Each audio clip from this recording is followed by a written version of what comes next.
Dr. Telfair, are Yes, you ma'am. are you ready to begin? Yes, I I think am. we have um, Yeah, we have 26 people, we have 27. 26, 27 people, so let's get started and make good use of everyone's time. Um, Good morning, everyone. We are so glad that you're with us this morning. We're very grateful for this opportunity that Georgia Southern has afforded all of us this morning to learn great information about essential grant writing skills. And so I'm going to quickly just say to you that um, this is a two-part series. First part is this morning. The second part is next Friday, same time, same bat channel, for those of you who are old enough to remember that. Um, and um, and we're just extremely fortunate to have leading us in this conversation Dr. Joseph Telfair. He is the professor and associate dean of the Public School and of Practice and Research at Georgia Southern University's College of Public Health. Dr. Telfair has been gracious enough to give us this opportunity to learn from him and also for us to learn from each other.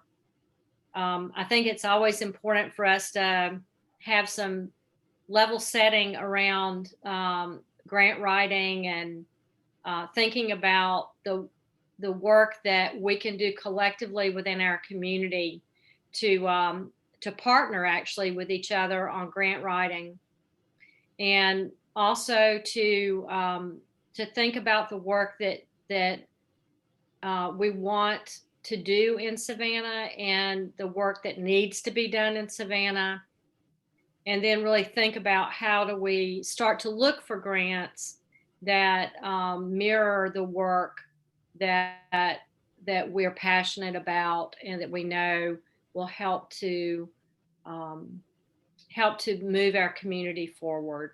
So with that, I'm going to turn it over to Dr. Telfair. We would ask you to mute yourself unless you have a question, and there'll be plenty of time for question and answer. So thank you, Dr. Telfair. Take it away. All right. Well, thank you, Ms. Roberts. Let me just make sure I got this correct. Okay. So, good morning, everyone, and welcome to our presentation, joint presentation. And thank you, Ms. Roberts and your team, for you and Ms. Rachel in particular for us working together on this effort. Let me see. Hang on a sec. I just need to turn the volume up just a little bit. Okay, so this morning, I want to emphasize that we will be presenting a lot of information.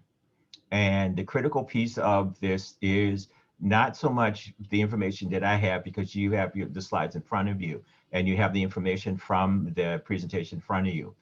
The critical piece is that you yourself feel that you are, as this Chinese proverb have said, that you engage or feel engaged, and so you own the process. We want you to walk away with some real good knowledge, ideas, and a little set of skills that we're going to practice with you a little bit from today. I would ask that this is a being recorded session, correct, Ms. Jungo? Yes, this session is Yes. being recorded. Okay, it's being recorded. And so we will have available a opportunity for that. If you choose to speak, and your voice will be on the recording. So if you choose to not want your voice on the recording, then just send us a question that we will answer another way, but just let you know that it will be there. So we hopefully can opt in consent that you will be on the recording. So I need to say that up front. So, and thank you for that. The other part of this is that we want you to feel free to interrupt and ask a question. So unmute yourself for that. Thirdly, because we have I think we are keeping all the names of everyone, the 30 or so people who are on, so that we will have a roll call for this. We will be sending you all out post presentation an assessment of how we did, so that and look for suggestions on how we can improve. So we're going to move on from there. So the goal then of this presentation is to provide you with information that we think that you will need in some way, shape, or form that will help you to be able to address your grant application. And we're hoping that what many of you have done today is either brought a RFA, RFP, FOA announcement that you're interested in, and or something that you're already working on, so that it can really be relevant to you. So what we're trying to do is we have 4 primary objectives for this presentation. First of all, we want you to consider what are the things you need to know for each section of a grant application. Then we want you to be able to recognize on your own, using your own knowledge, your skills, and your experience, to how you might address the challenges that are presented either from a grant that you're initiating on your own or one that you yourself are responding to. Then we want you to use the information, be able to both discern, comprehend, ingest, and use the information that we're going to provide to you, and how you might uniquely apply that to your grant application. And then, of course, throughout the presentation for the next several days, we will be providing you an opportunity to address, ask, and then we can address questions that you might have. Okay, so without further ado, I'm just going to go ahead and get started. So the primary thing that we all discuss, and we do that when we first sit down and we decide we're going to go after a grant, we have some consideration. So a couple of things that we recommend to you, and this is a series of slides that I recommend that you go to put to the side as a checklist that you ask yourself and your colleagues. Overarching all of this, I want to be very clear, is that I highly recommend that when you write a grant or you respond to a request for an application, you do not do it by yourself. Now, I'm not saying that you're not quite capable of that. Some of you are, and some of that, but good practice. Excuse me for interrupting you. Uh-huh. We're not seeing your slides. Oh, okay. I'm sorry. That's okay. We're seeing the agenda. Oh, okay. So I thought you were seeing the slides. Hang on a sec. All right. Sorry about that. I thought you were. All right. Hang on.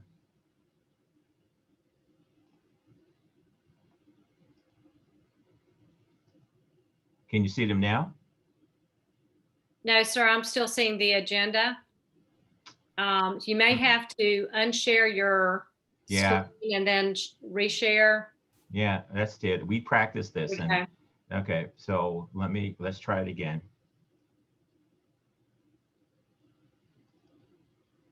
No, that's not what I wanted to do.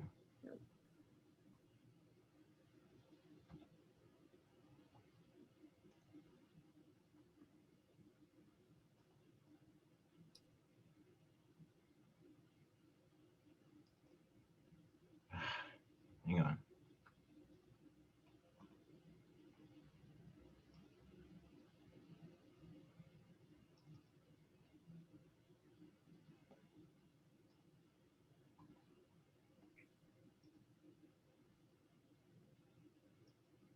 Can you see them now? I can do a song and dance while we're waiting.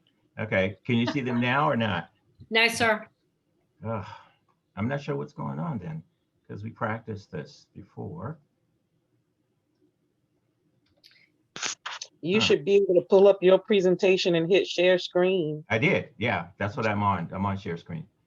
And we practiced it this morning, believe it or not. Okay. Can you see it now? No, sir.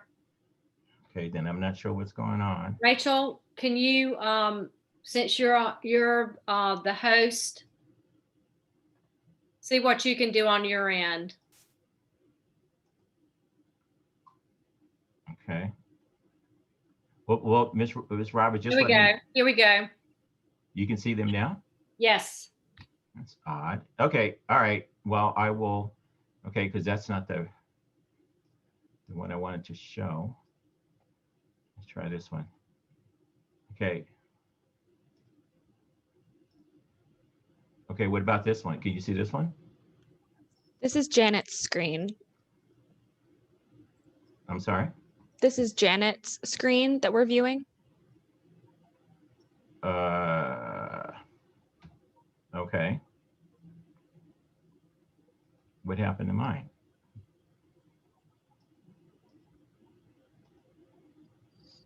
Ms. Roberts, can you see this one?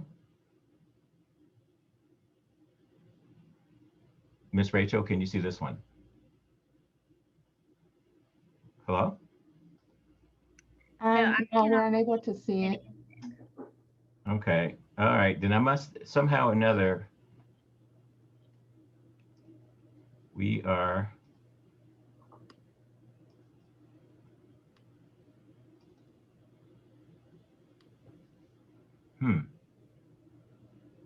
Your screen is sharing now. That's good. Okay. What about this?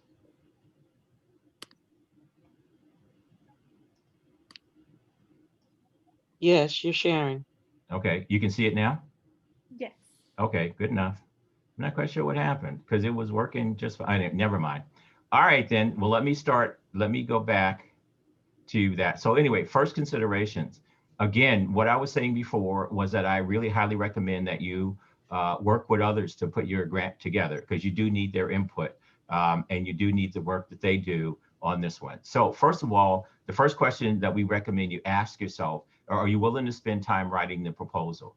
Which may itself seems like a very obvious or even unnecessary question, but actually it is. If you've written grants before, you know that it takes time to do this. Some responses are very straightforward and you don't need that. Others do require going back and forth. It requires doing some research, going back and getting information, adding information, adjustments, changing. Particularly the kind of proposals you write as a not-for-profit, community not-for-profit, it involves a lot of other people. So you do need to take the time to pull those persons together and to also review that to make sure everyone's represented. It also takes time to get the support you need via letters of memorandums of agreement, logistical information, and so forth. So you really need to do that and set a time frame for putting the proposal together, making a list of who to contact, what information to get. And the other part of it is, are you willing to get feedback in such a way to accept criticism? This is why it's important that you share what you're writing with other persons, because one of the ways that I am presenting this proposal writing to you is from the point of view of someone who's reviewed proposals for several decades from multiple sources, be they foundations and be they federal agencies and so forth. And so it's important because the more eyes that you have that are critical, willing to give you honest feedback and opinion on what you've written, the higher the probability that those who are going to be on the end that I usually set will also be able to agree that you thought this through. And that's what you need to reflect. Because many times the proposals you're putting together are going to be competing with if it's going to a federal agency, 100 or more others that are just like it. And there's usually a finite number of proposals they will fund, generally around 20 to 25. And if you're one of the 150 that have applied, you want to have some way that your proposal rises above the rest of them. So one of the best ways to do that is to get feedback, critical feedback from your colleagues and or persons you've worked with before and that you've all thought it through. And then are you able to accept rejection? And I put this very firmly up front is because a lot of times, particularly for critical proposals and critical opportunities that are only a one-off, there's a chance that you may not be selected, and it may have nothing to do with the quality or the importance of your grant. It could simply be that the funder has other priorities that they may or may not have shared with you. That happens more often than you think. And that is something that I also reminds me for you to do is that if you are responding to an RFA, FOA, RFP, which are all types of proposals, opportunities presented, get to know the project officer, get to know the people that you are applying to, and that will help you a lot to craft what you're doing. I'll say this again in another way. So next, are you and your colleagues ready to respond to the detailed information on the FOA, which stands for Opportunities Awards? So it's announcements, opportunity announcements, RFA, which is a request for applications, RFP, which is a request for proposal. So the FOA is the funding opportunity announcement. And are you ready to write the proposal based on that structure? And a lot of times it is going to vary. The formats for, say, federal or state or even some regional proposal, FOA, RFA, and RFPs are going to be very, very similar. However, if you're applying to a foundation or another not-for-profit who is a funder, like a Robert Wood Johnson, a Gates Foundation, or a state agency, or even a local agency that's, say, in the area in Chatham, an area in the state, their formatting may be very different. Some are multiple pages, others are a single page with paragraphs in it. All of you have seen those before. So just be prepared that you have a concise and condensed and a very straightforward idea of what you want to say, because that's what will help you a lot, whether you need to either condense or expand that.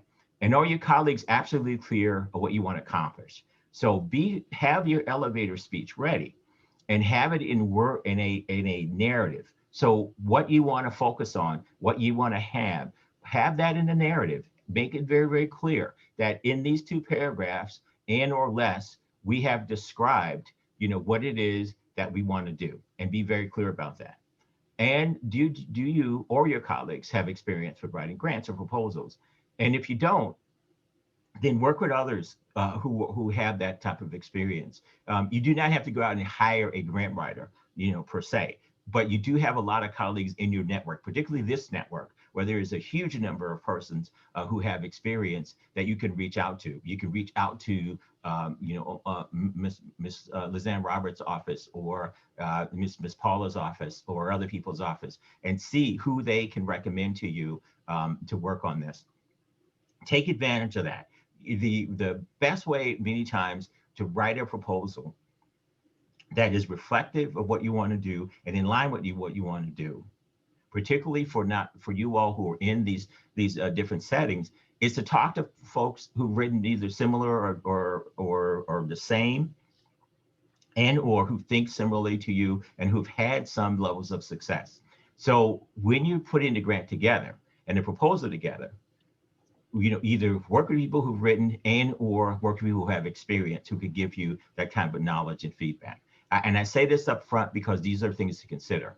The other thing is that you need to spend time. Now, just like I said, are you prepared to write it, but are you also willing to spend the time to research what you need to know? And here is a critical piece. Getting to know not only the project officer, but the agency and or the group that you are applying to. So really familiarize yourself with their mission, with their values, with why they exist, which is their purpose in the first place. What are the goals that they have? And then look at sort of what they funded before and how they funded them. Do you know anybody that they funded? And then if you have, what were they looking for when they were funding?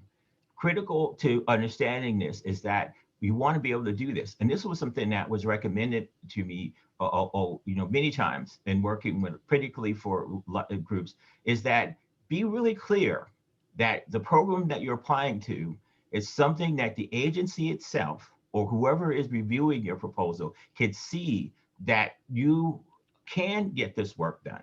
Because what they're going to look for is, yes, good quality, yes, good information, good knowledge, and so forth.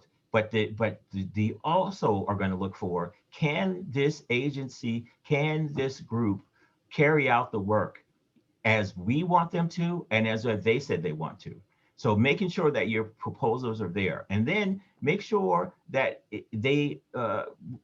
what you're applying to aligns with what it is that your missions and values are. Now, I know that there's always a temptation that when money presents itself, you want to be able to go after it in some way, shape, or form. As someone who reviews a lot of proposals, trust me, that becomes extremely transparent. If you're applying for funds and you do not have a history, or it does not line up with what you want to do. Now, you may be wanting to go in a different direction with this type of support, but you will need to make it very, very clear to the funder that that is what you're trying to do.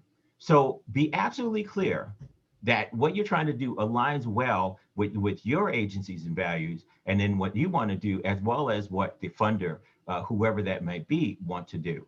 And then if you want to make a change, please be very clear that we now are either expanding our scope or our mission, or we are rethinking our mission. And now this opportunity will give us a chance to really do that. So there's different ways to do that. And so I would say, ask yourself these things.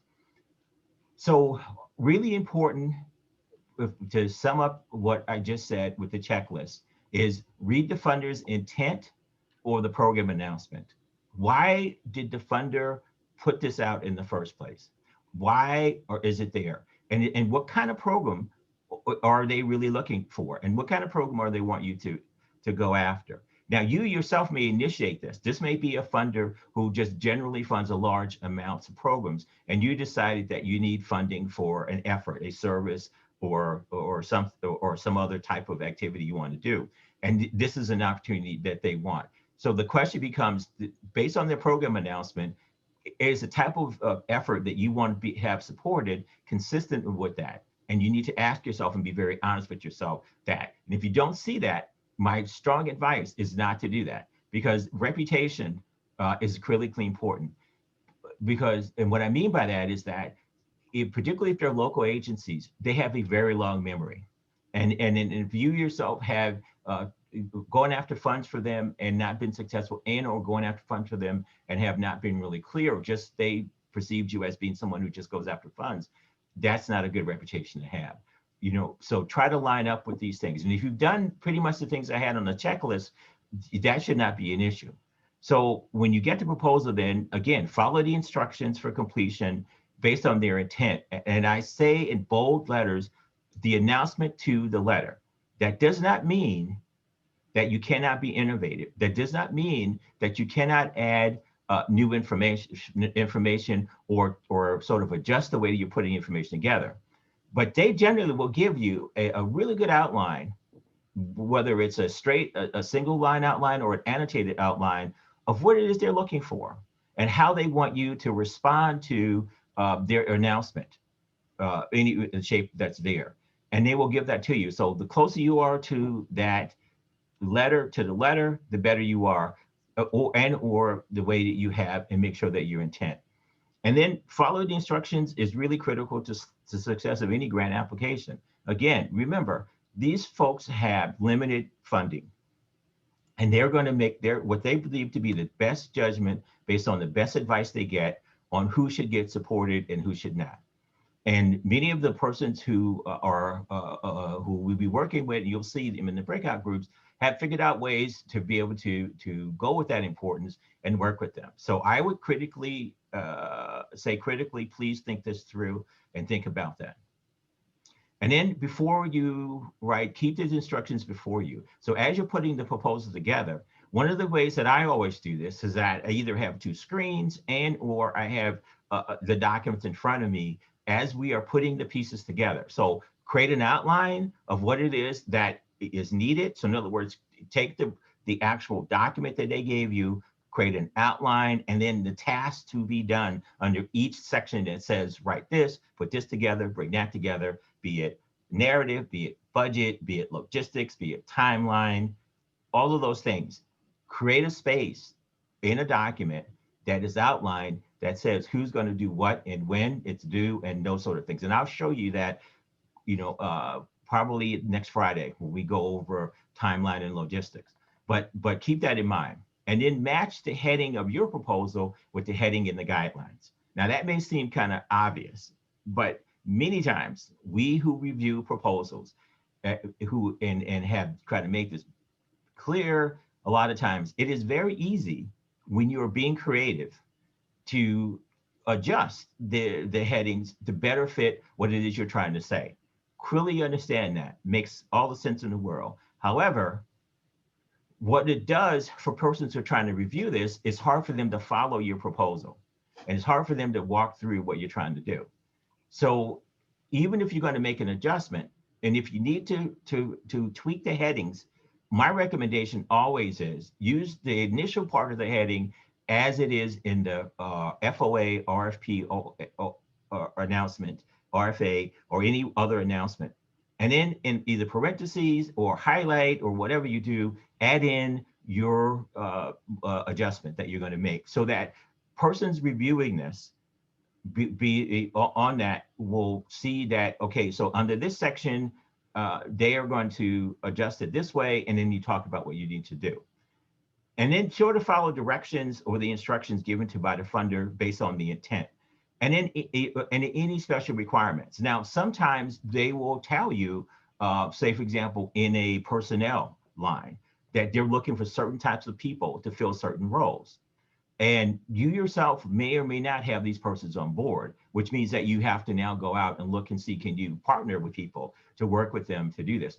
And many times multi-agency applications or agency application that includes multiple different entities, like you all are very much accustomed to do, are very, very strong. Even in the research arena these days, multi-site agencies or multiple persons from multiple disciplines are seen to be a real advantage to a lot of proposals. So keep in mind that some of these FOAs, RFPs, and RFAs and other announcements will have special requirements. And these requirements are most of the time, 95% of the time, because they give you a hint as what the intent of how they want you to carry out what it is that you're trying to do.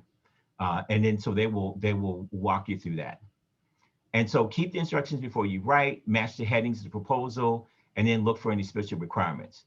Now, to be considered a strong grant, you have to be creative, exciting, and worthy of funding. So again, as I said earlier, many times you are applying for work that in and of itself is going to be in competition with a lot of other folks, way beyond the actual number of persons they're going to fund.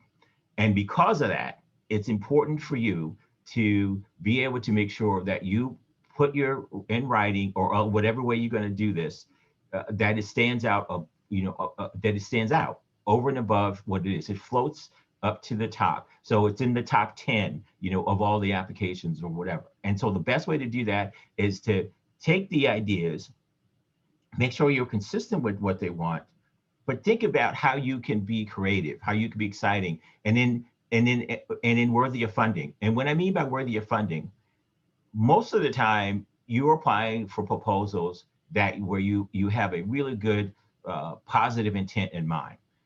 However, so is everybody else. So that does not make you unique because you want to do good things and you want to do the right thing. That does not make you unique to the type of applications, particularly for not-for-profits you're trying to do. So just keep in mind, pretty much every application is going to do that. What person is going to be looking for is going to be how you're going to do that. What makes you different? What makes that potential outcome or impact that you're trying to achieve?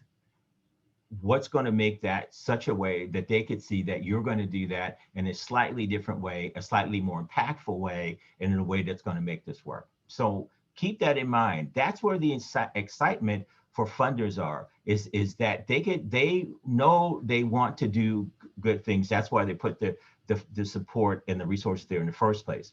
But they're also looking for ways that they could actually really bring unique ways to make this happen. And then think about, are there unique ways? And it could be something that you have newly thought about, or something where you have been doing for a long time and just now beginning to say, we could do this. So keep in mind that when you put this together, you want to make sure that it's done in a very rigorous way, and that that it's pretty well defined, and that the reviewers, people who are looking at your proposal, can see, okay, I see how they're going to do A, B, C, and D. I see the steps in that in a very rigorous way.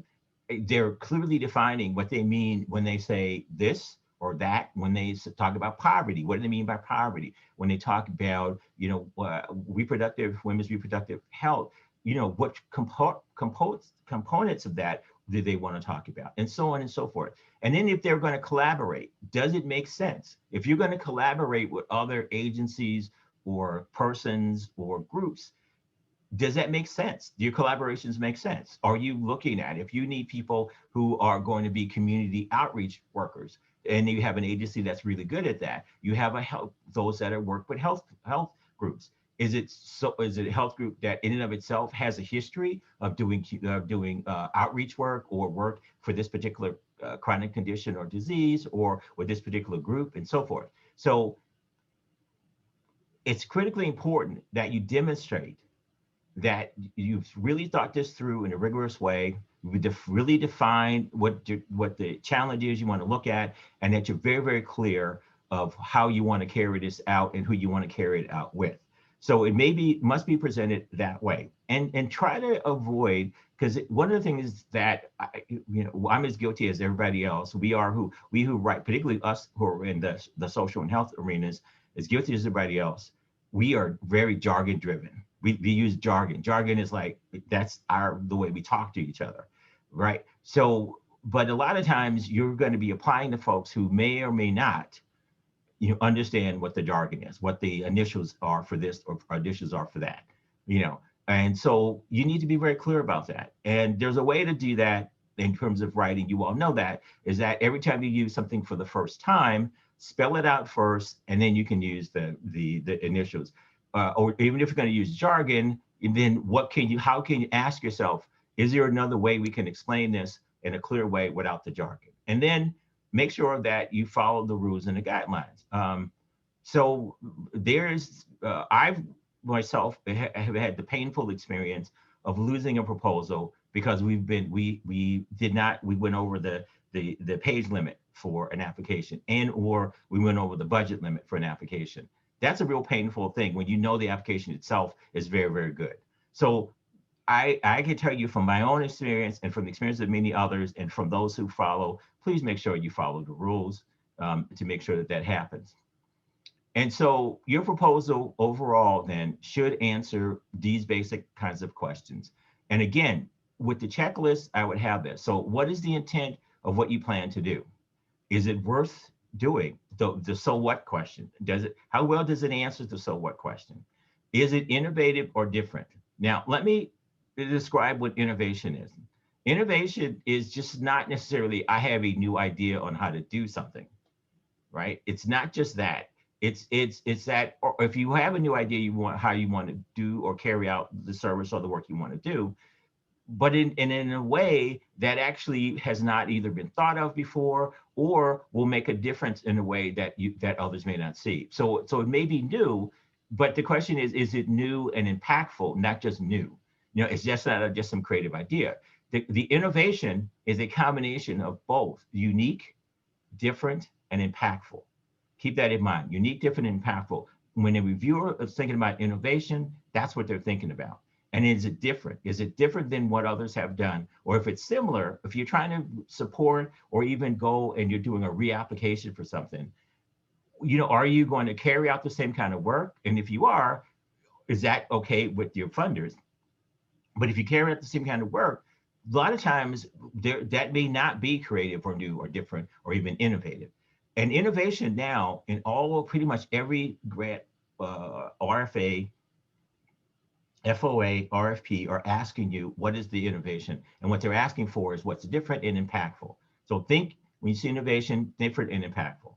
Now, what has been done in your field in terms of how others are doing this? So if you are a social service or an education agency and you're trying to reach out to and work with different groups to do either prevention of one type or another, support in one type or another, then is that consistent with what others are doing and then out there? And then is that going to be making a difference? And is your proposal unique to that?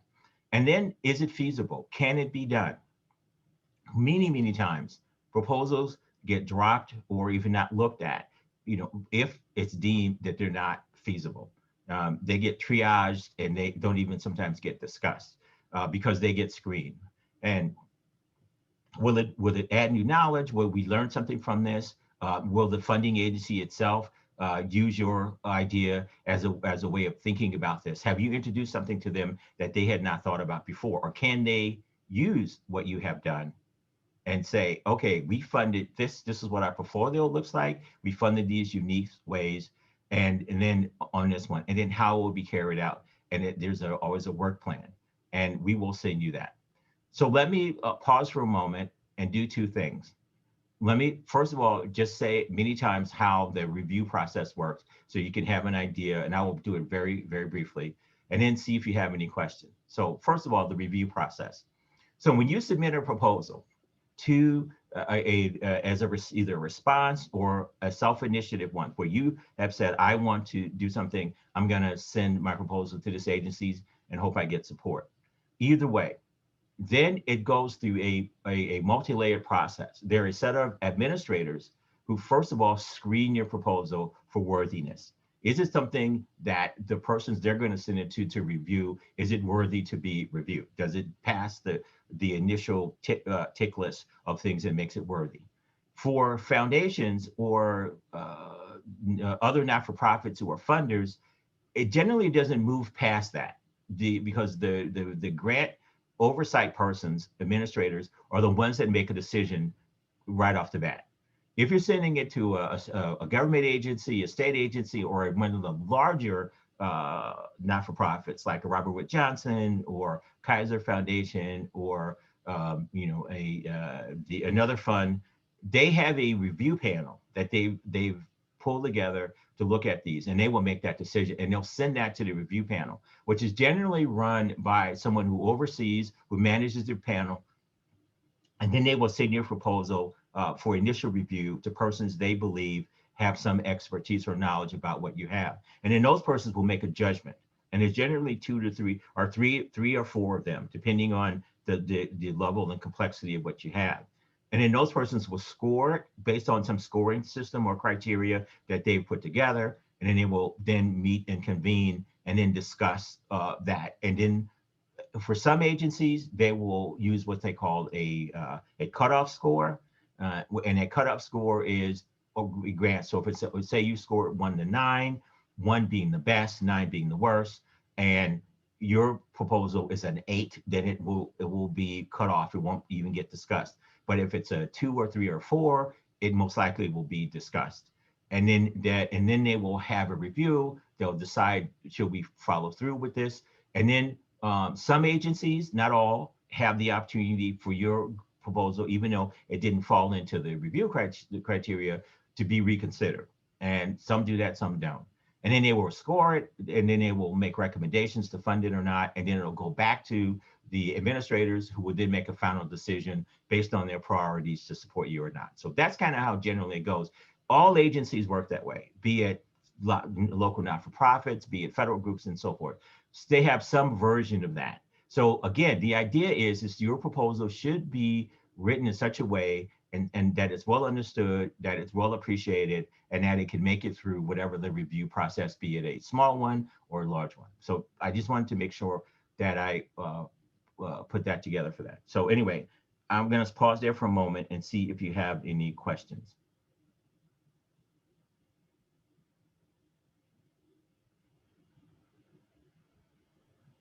When you're approaching an agency with an initial proposal that's not in an RFA or FOP, do you just research to see if what you're proposing fits with that model, or how does that generally work?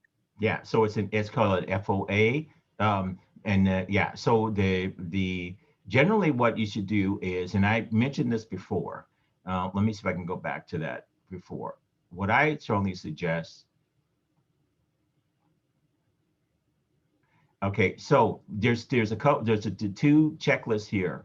The first thing to do is check and see if they have funded and supported the type of opportunity you're looking for in the past. That's the first thing to do.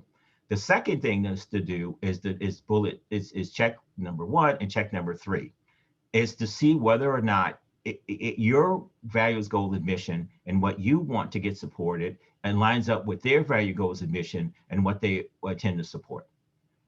That will screen out 80 to 90% of what they consider to be a good proposal that is unsolicited. And that's what you're talking about, an unsolicited proposal.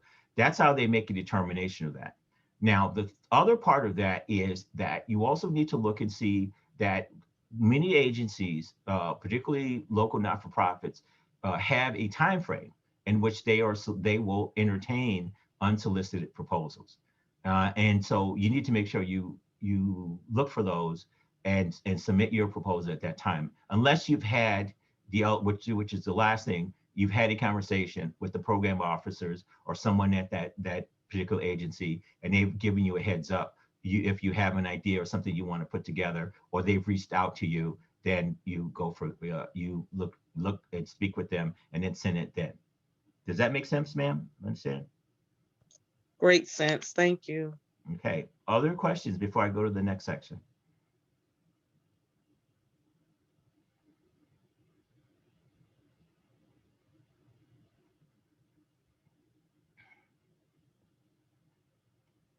Okay, I do not hear any.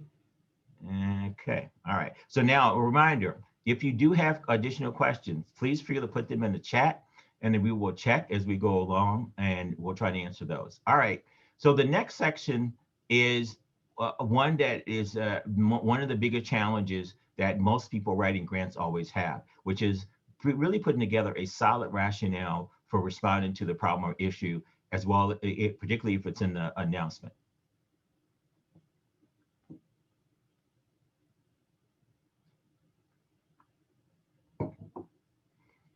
So the thing that we recommend strongly is, first of all, you adapt as appropriate. So let's just say that you have the announcement itself says that they want to support community-based programs that focuses on groups, agencies, programs, or persons who provide services to adolescent and young adults that have a chronic condition. And they particularly want to support agencies that are supporting underserved and hard to reach populations, which in hard to reach populations are those in really tough urban areas, and then those in rural areas. And they make that really clear. And say your agency is a program that is mostly serves urban population. And it's an urban population that in and of itself is not always deemed to be hard to reach, because they have a very common chronic disease. And so you want to do this. And say the chronic disease that you focus on is asthma. And so asthma, and you don't know enough about asthma in the hard to reach populations because that's just never been something you've done.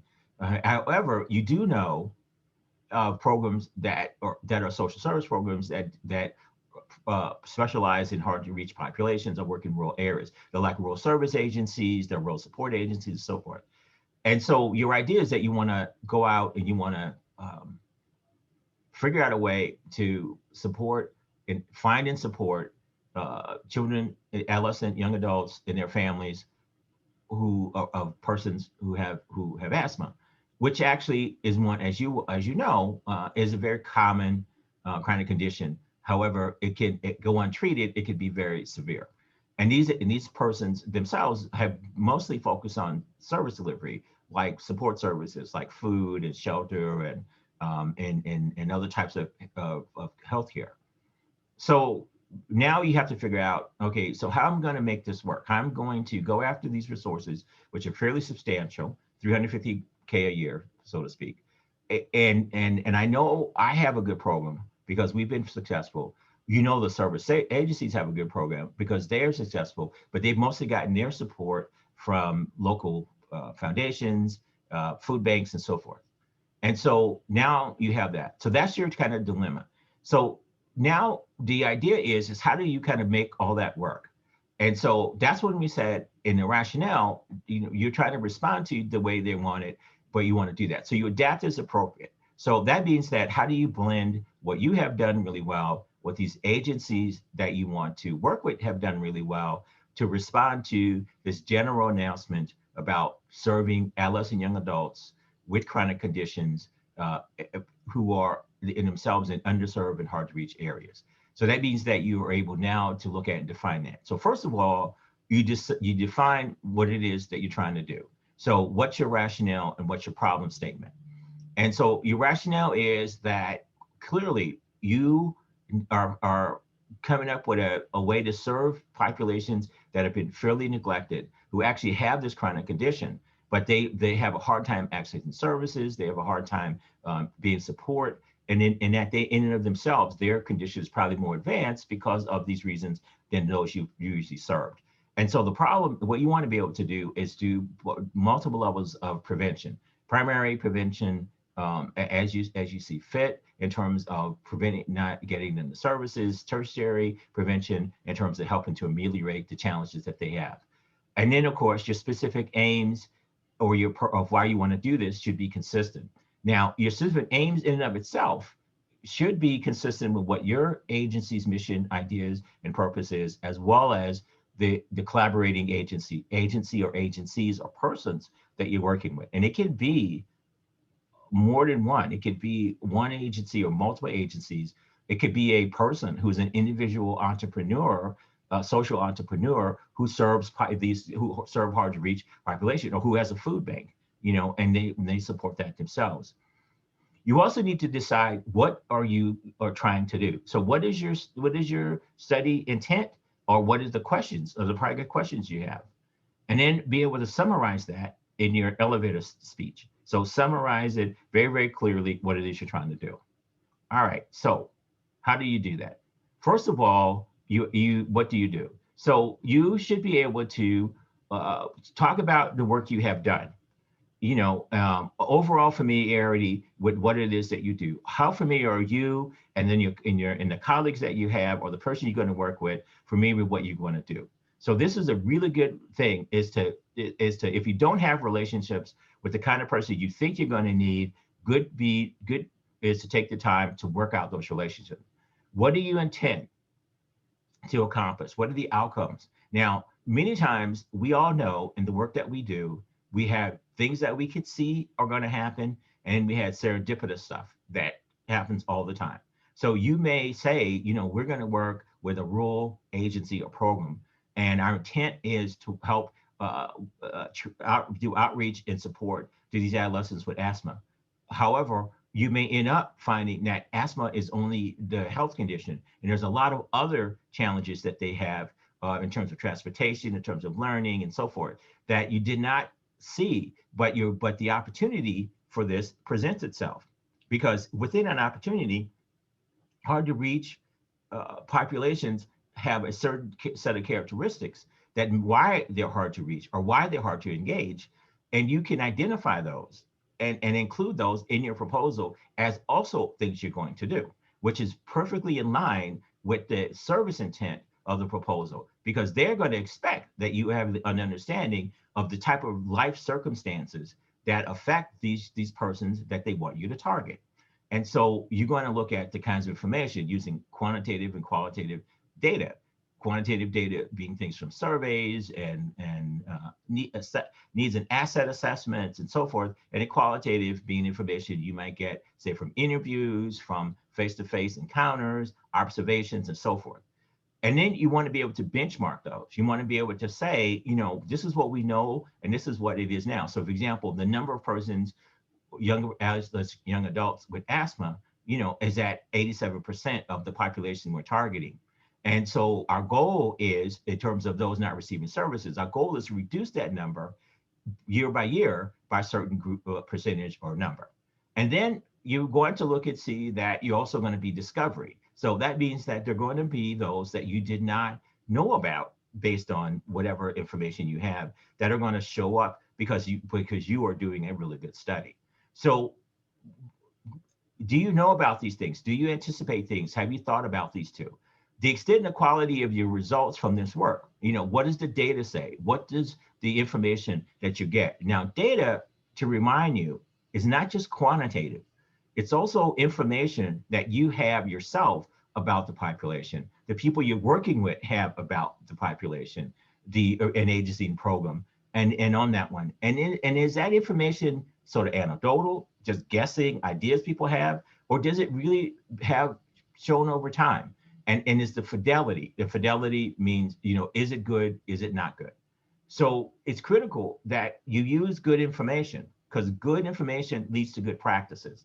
And practice-based evidence is literally what a lot of these funders are looking for these days. They know, based on all they know, that if you took a group of young adults with asthma, that you're going to find certain type of characteristics on morbidity and mortality. They know that already. However, what they don't know, which is why they're supporting this proposal, putting this thing out, is because they don't know if you pay attention to just the acute care needs of these persons, is that enough? Or do you need to pay attention to other things? That's where you step in, and that's where your partners step in. And then you all need to be able to say, based on our observation and based on good information we have, so on and so forth. All right. So new knowledge or evidence really does need to do this. What is your knowledge base? Is it a credible knowledge base? Is it a credible information base? And then how have you all done your work? What have you done? What have you done to make a difference, to move the needle in the past? Or if you haven't been able to move the needle, what is your best promising or promising things that that if you were supported on, you can move it? So for example, you haven't, these persons you're working with, these young persons and their families haven't been able to, or have low levels of inability to get services because they live in areas that in and of itself is physically hard to access. So that means that in your proposal, you are proposing to work with, say, the DOD or something else to support ways to create transportation methods to get those first two good services to the FQHC or to the primary acute care clinic in town or whatever it's going to do. And then you knew that if you did that, you begin to move the needle. And you know that because others have done it. It is something that they've done in other areas and so forth. So what are you are going to apply this, you're unique in a different way, but what are the best practices? What is the most common way to do this? And then the utility of your work. And what we mean by that is, what is it? Type? Is it adequacy of rigor that you're going to do? What are the expected activities? What are the steps? What are the things you're going to make that work? And then you want to make sure that whatever you do, you are going to be providing your supporters or funders with information that's going to help you build best practices.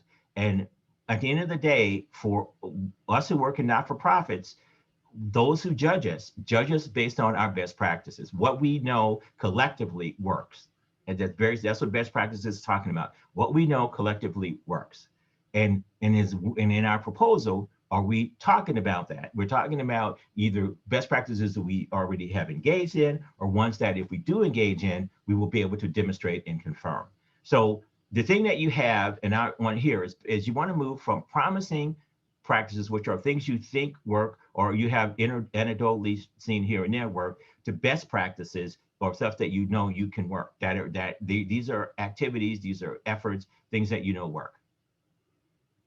So having said all that, your application should demonstrate what the problem is. It should give enough background to whomever is reviewing this. And that's why I explained to you before how the review process works.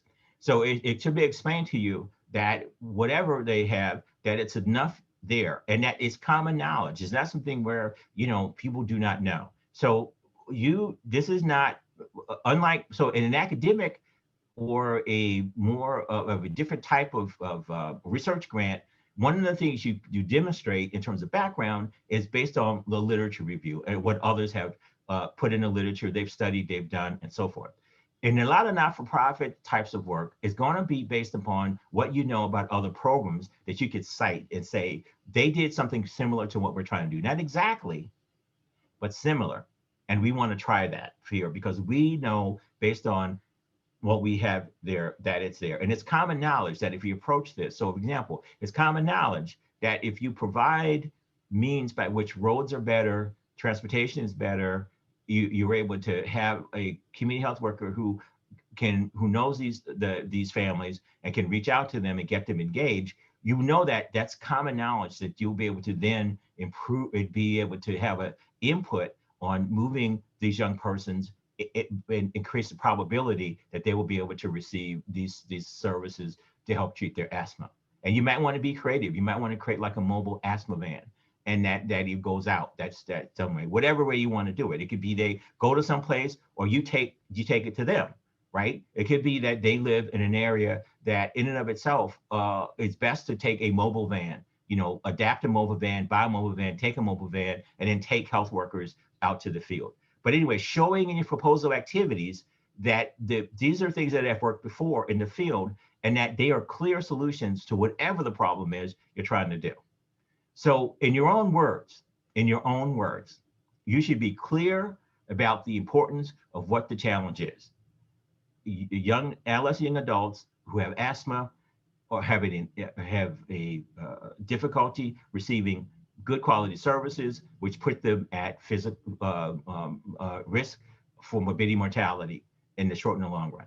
Clearly establish the feasibility of addressing these things. We will have multiple ways of treating them. We will have them, they come to us where we are in our program in our clinic. We will create a mobile van that will go out and provide services to them on a regular basis, so on and so forth. We will have community health workers with them. We will get information. We will have ways that that emergency use the most modern terms of emergency service, so forth. The suitability of the study for our problem is such that will create ease of access. We will allow for persons to be able to ask about programs. We will include not only just our treatment of asthma, but also other types of acute types of health issues that the young persons and or their family members have, because we know that if we treat the whole person and we treat the whole family, we will also then be able to improve the what's in that environment for that young person. And then we will talk about impact of our program. We'll be able to show via best practices how this could be replicated in other settings similar to ours, and we could be able to do that. And then because the agency is asking us to come up with unique and creative ways and innovative ways on how we might serve this population, we believe that it's consistent with what our mission and purpose, but also consistent with mission and purpose of the agency that you're trying to do. So that allows you then to understand that, that problem itself. Oh, sorry, I'm going backwards. Sorry about that. There we go. Anyway, the critical thinking that went into this. So you want to be able to show, and this is where the thing that I said very early on is important. Sitting down with yourself and your colleagues and discussing, getting your elevator speech and expanding on it and thinking on this. And I'll show you in a minute how to do that. And we're going to practice this actually in one of the breakout groups. We're going to show you in a minute. But one of the things that is very critically important to reviewers is that you demonstrate in writing to them, how did you come up with this idea in the first place? How did you think about addressing what we're asking you to do in the first place? What was the logic behind it? What was the thinking behind it? What was the line of support behind it? And then why did that come about? So they want to know that. So what I suggest is, and I'm gonna give you something to practice in a moment, is to think of, how do you do unique innovation, so forth, ways to make it happen. And also they want to ask not only the so what, but the so why. Why is this so important to you? Why will this make a difference? And so on and so forth. And so you want to be able to talk about that. You want to be able to demonstrate that. And you want to be able to demonstrate these things. What is unique about and innovative about how you're going to approach this? What is uniquely important about the population or the persons you want to serve? You may have a good understanding of why you've been doing this because you've been doing it for 30 years. Yeah, and so has, these other 80 other groups that were asking us for money. What makes your group any different? Use it a different and more comprehensive approach with the same population or entirely different. So that's how you answer the so what question with the why question, which is that you talk about what's different, you talk about your approach in terms of comprehensiveness or uniqueness of it, and why is it that you are serving this and you want to expand this. So if your agency is serve asthma, and it only serves those that are in your catchment area, but you want to expand to go and serve, say like I said, you're an urban group, but you want to expand to work with one of the other, like if you're, in the Chatham area, you have, there's 8 or 9 other counties around you that are all rural counties. So how do you expand to them? Like, for example, what is done with the Indicators Coalition that comes from multiple counties around. How do you do that? Well, and why? I mean, why is that so important? Why don't you just stick to Chatham and leave it at that? Well, because you know that these other agency programs do not have the blessings that you have in your county, and that with some support, you could expand that. So you know that. So why? And then you also understand why aren't these other agencies program able to do this? So let's talk about this. So the funding agency announcement problem issues that focus on is explaining the why of your project, right? And what questions you have and what alternatives you do. So say you propose a way to do this. You have a plan A, you should always have a plan B. So your plan A is to reach out to them and to offer the services. But what if it doesn't work? Many times in our experiences, we've had that. We've had it where the community has says we need a clinic sitting in the middle of our community. And when the clinic is built, it hardly gets used. And why is that? And there's a whole bunch of other reasons why it's that, but we don't know because we couldn't explain it. So you should be able to at least say in your agency, what are you going to do to reach out, make it happen? So the why question, and have supporting and preliminary information to demonstrate your proposal expertise that you can actually make it happen. So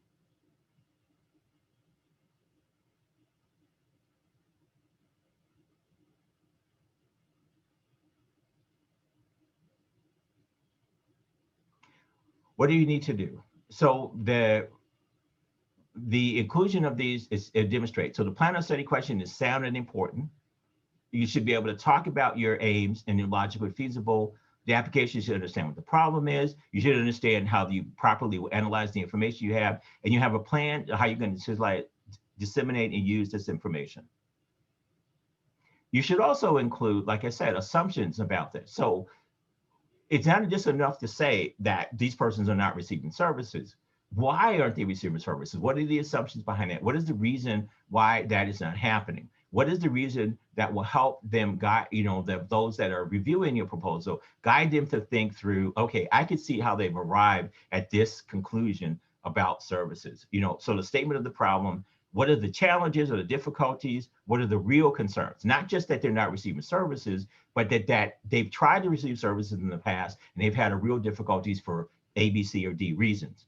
And so you felt the need or the change, and you believe that your intervention will not only just resolve the bigger picture of access to services or access to care, because you're dealing with these social determinant issues, but also the other more things that may be more cognitive or behavioral that you have not thought about, or even structural, like where they physically live kind of deal. Because we all know how place has a lot to do with services. And so that sort of thing.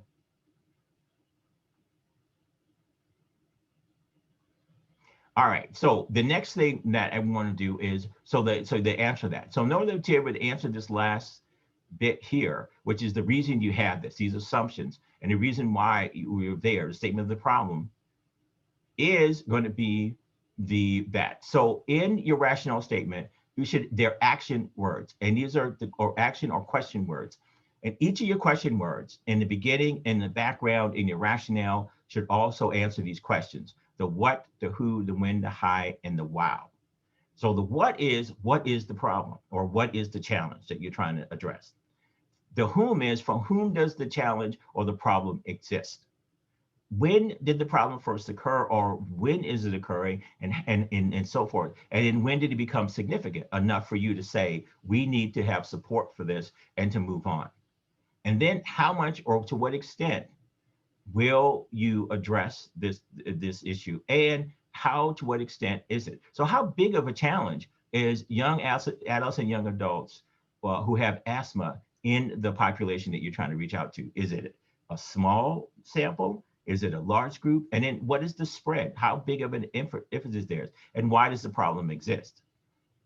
Which is your critical question. So of the what, who, when, how, why is the critical thing you need to answer? Because the rest of this, the information is going to be there, but the why is really kind of what reviewers want to know. So a help for you, this is a technique called but why technique. And how does that work? And you're going to get a chance to practice this because we're going to break out in the groups on this one. So we're going to have a breakout group for this, and Ms. Rachel and Ms. Jingo are going to do that. So in your breakout group, what you need to do is to look at the slides here on the but why technique. First of all, let me introduce it. So the technique itself can assist you to explore multiple solutions for whatever the problem is. So you yourself are on this call, you have a particular service or issue or problem or challenge that you want to apply to. So I'm hoping that everyone did that because we reached out to you for that. So think about what that may be. Maybe it's a single challenge or problem or a bigger one. Think about it. Now, ask yourself critically, why does it exist?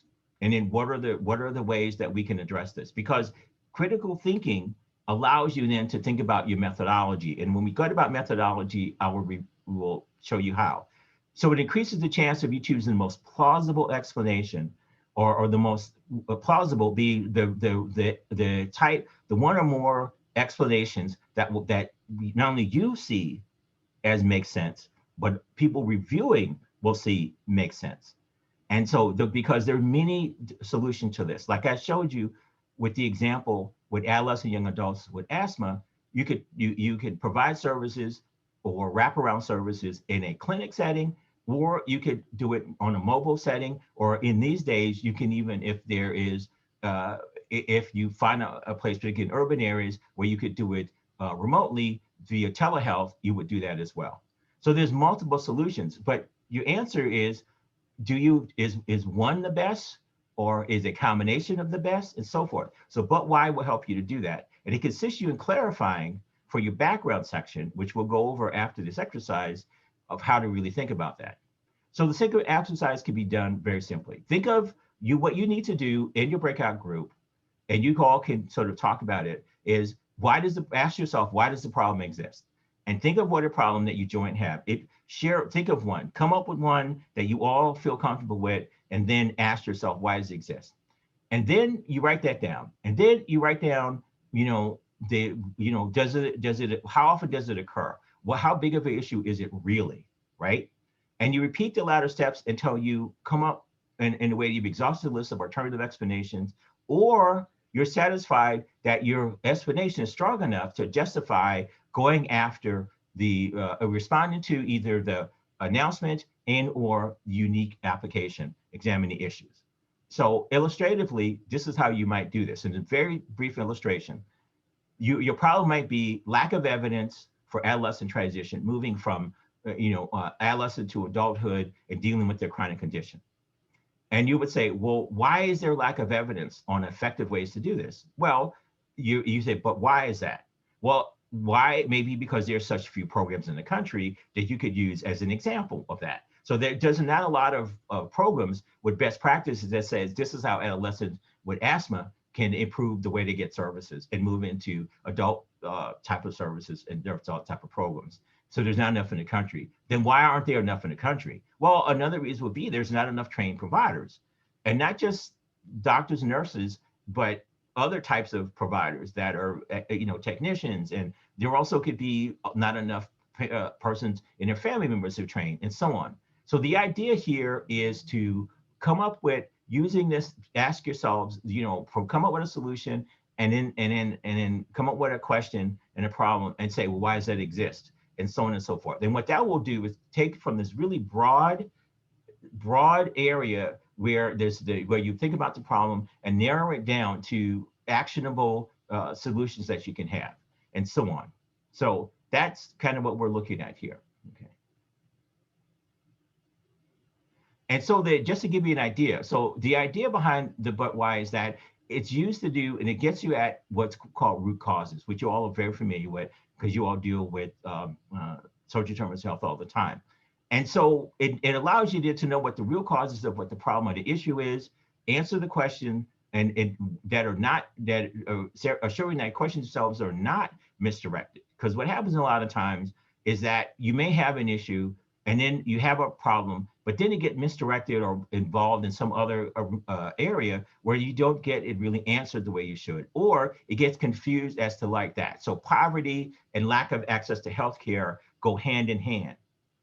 However, you know, there are what's the root cause of the poverty that has either that, what came first, and so on and so forth. And so you could get caught up in a really long discussion in terms of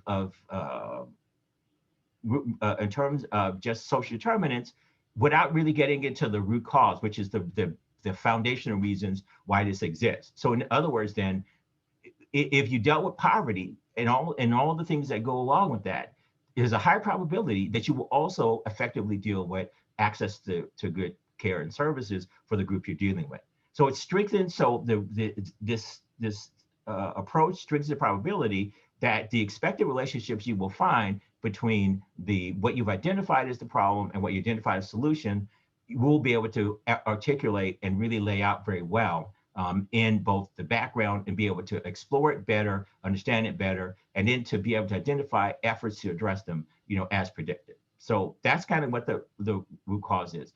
So that's what you do. So again, to be clear, think of a challenge, go back to the root cause, go back to the but why slide, review that, and then look at how you might be able to narrow it down. And so the outcome of what you're trying to do is to simply come up with a clear explanation for why the problem exists, and then a set of alternative solutions that you think could be addressed, and we'll come back to that.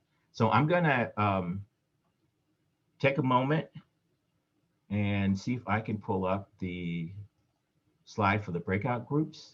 So the breakout groups, you've been previously assigned to them.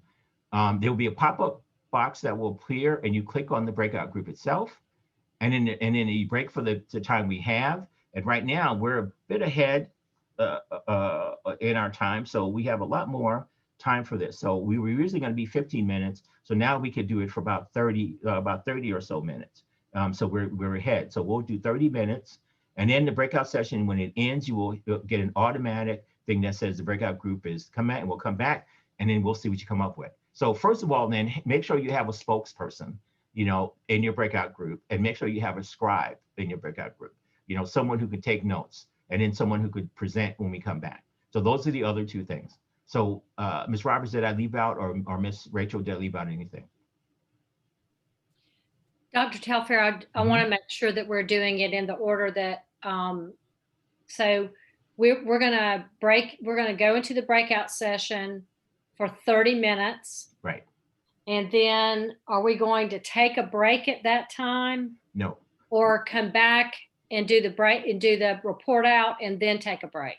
Do the report out and then take a break. Got it. Okay. Wanted to make sure that I understood the order of that. Okay.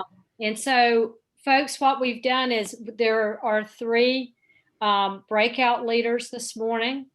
And those of you who are breakout leaders, if you would put your camera on. So you've got Blake Caldwell, Blake wave, yay, and Shirley Roberts. And then we've got Nicole Berman. So there are 3 breakout leaders, and where's Rachel? There's Rachel. So Rachel, are you ready to teleport everyone? I think everyone fingers crossed. If you land, I'm gonna hang out. Rachel and I will be here when you get teleported. So if we lose you in some way, just come back, click back on the session, and then we'll move you to a room. Sound good? Okay, here we go.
others. We spoke about California and some of the things that they've implemented early on in this fight. Our lack of education, we're just now getting started in some of the studies and medical experiences that others have already had under their belt, and our access to resources are limited. And so that was just the one grant that we discussed. Okay, thank you, Rebecca. And Shirley Roberts. Yeah, Alicia's going to report out for us. Hi, good morning, everyone. So the topic that we discussed most was brought forward by Jennifer with CASA, Jennifer Graham, and welcome to CASA, Jennifer. Our proposal was promoting holistic treatment services to children in foster care. And currently, the reason these areas may be struggling or have challenges is a lack of parental involvement. But that lack of parental involvement is usually stems from substance abuse, poverty, or behavioral health needs within the families. It was discussed that maybe there's a lack of resources, but what we identified in our discussion was that it's actually that families get overwhelmed with the number of services that are put in place at one time. So our need would be effectively matching the needs of the parent to the actual service, so they aren't overwhelmed and they get the most effective treatment or service that they need to create this holistic approach. Does anybody else have anything to add? The other areas that we touched on was creating services to military spouses and families, and discuss some of the barriers that are in place now in terms of the governmental red tape and how to build rapport with the appropriate liaison or authoritative figures.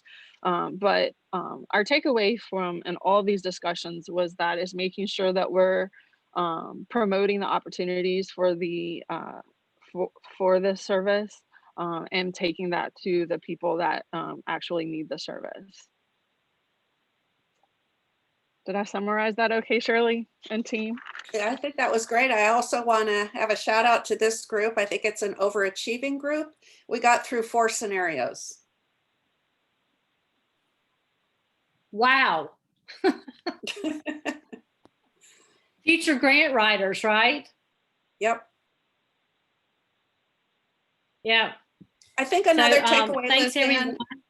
Oh, can I add one more thing? I think another takeaway from here is that as we did the but why exercise in each of these individual cases, we really came to sort of a root cause that related to more than that one organization. It usually involved other community resources and either a need or an opportunity to work across them.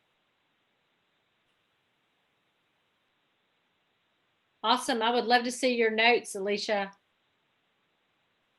I will get those to you, Lizanne. We also mentioned Hope Court. I'll have to put a plug in for juvenile court. And that was one of the areas that also included community informed training. And for those that don't know, Hope Court is our new human trafficking court that we're starting at juvenile court. Many of you have already been brought to the table as far as stakeholders, so we appreciate your help in that.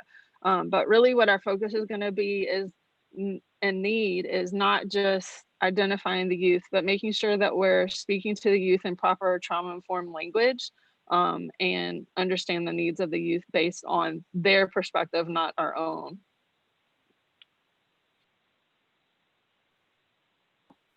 Great, thank you, Alicia. And let's touch base if you've got a couple of minutes between. Absolutely. Okay, great. Anything else for the good of the order before we take a break? Dr. Telfair? Yeah, so one of the things that it's important, because I did sit in, and thank you, Ms. Berman, for allowing me to sit in with your group. I appreciate that.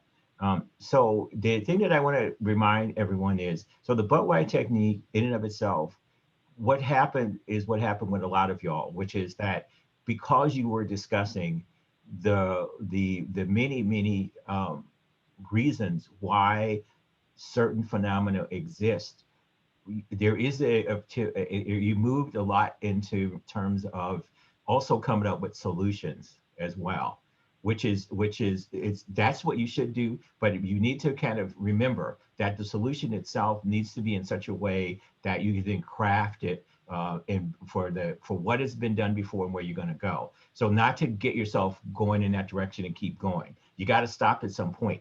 So keep that in mind, that it's easy because of the nature of who you are, what you do, to come up with solutions and keep going and saying, here's what we do. And even just sort of finishing out the whole process. Here's what we're going to do. Here's exactly what to do. Because that's not it, really. What you're trying to do is simply come up with, why does it exist? What is there? And then what are alternative ways to explain it? And then that is enough in your thing. Remember, you try to come up with a succinct description of that. You're not trying to solve the problem of that particular world, right? It's incremental to do this. So I just want to remind people of that, because I know it's very easy, even if you have a kernel of an idea or if you have something you're responding to just go and do the whole big, do this, because that's the nature of who you are and what you do. And it's hard to resist your nature on this one. But what we're trying to say is, when you write a proposal, you have to keep it within the parameters there, as hard as that may be. But the more you practice, the better you're going to be able to do that. Think of it as a good example is that you only have 15 minutes to explain everything you want to do to someone, or to the issue itself, and have them ask you questions and back and forth, but you only have 15 minutes. So how do you succinctly describe it, succinctly get them to understand it, and then have them even ask a question about it, and you only got 15 minutes.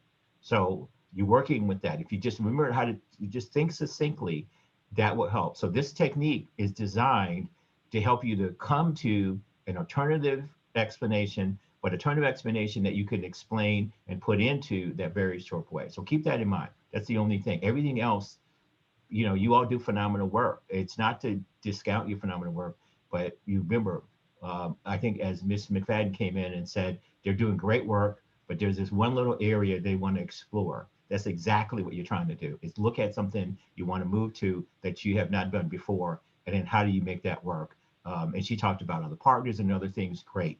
But that's not kind of what the exercise was. The exercise was on what is the problem, and then move to how you're going to make it work, because we'll show you on that one. So just as an example, thank you, Ms. McFadden, for letting me use that example. I'm done. Okay, break. One comment I wanted to make to everyone is that one of the tools that I've used over the last couple of years when I'm in conversations, especially with grants, is sometimes I'll use my phone and use an app called Otter. Because when we're talking about the why, and we're trying to take notes and also talk, sometimes I'll record use a voice to text piece to record the conversation. And then I can go back and look at it and glean out nuggets from that, especially if I'm working with multiple partners. So I just wanted to mention that the using of technology is always a good thing for capturing data and information. Thank you. So we've got a 15-minute break. We will see you back at 11:15. Thank you.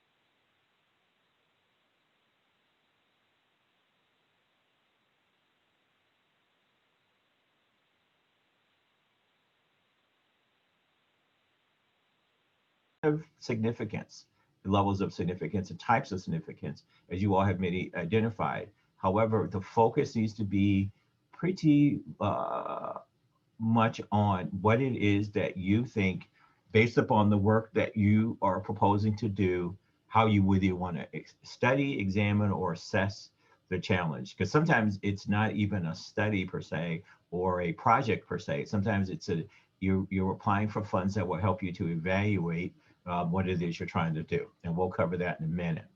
So it really sets the stage in the background for the stage for the background and significance section. So I'm going to move to that, and we're going to cover that for the next 15 minutes or so. So talking about background, all right, every proposal, independent of what it is and where it comes from and why, has a background section. What we've discussed so far is more of the introduction. It's in an introduction itself could be a detailed introduction, or it could be a one sentence or one paragraph introduction.